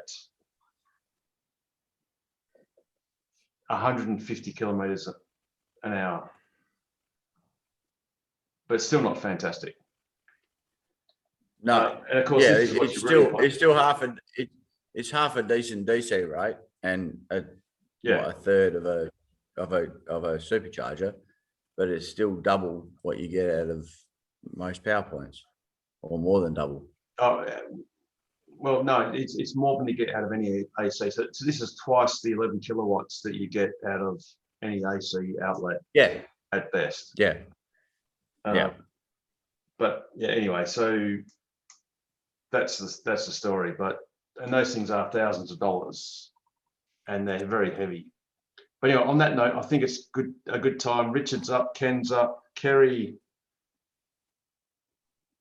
Actually, I think Kerry's really Elon just under the, like, as in Kerry. So a big shout out to Kerry / Elon for lurking. It's I love your work. It's all good.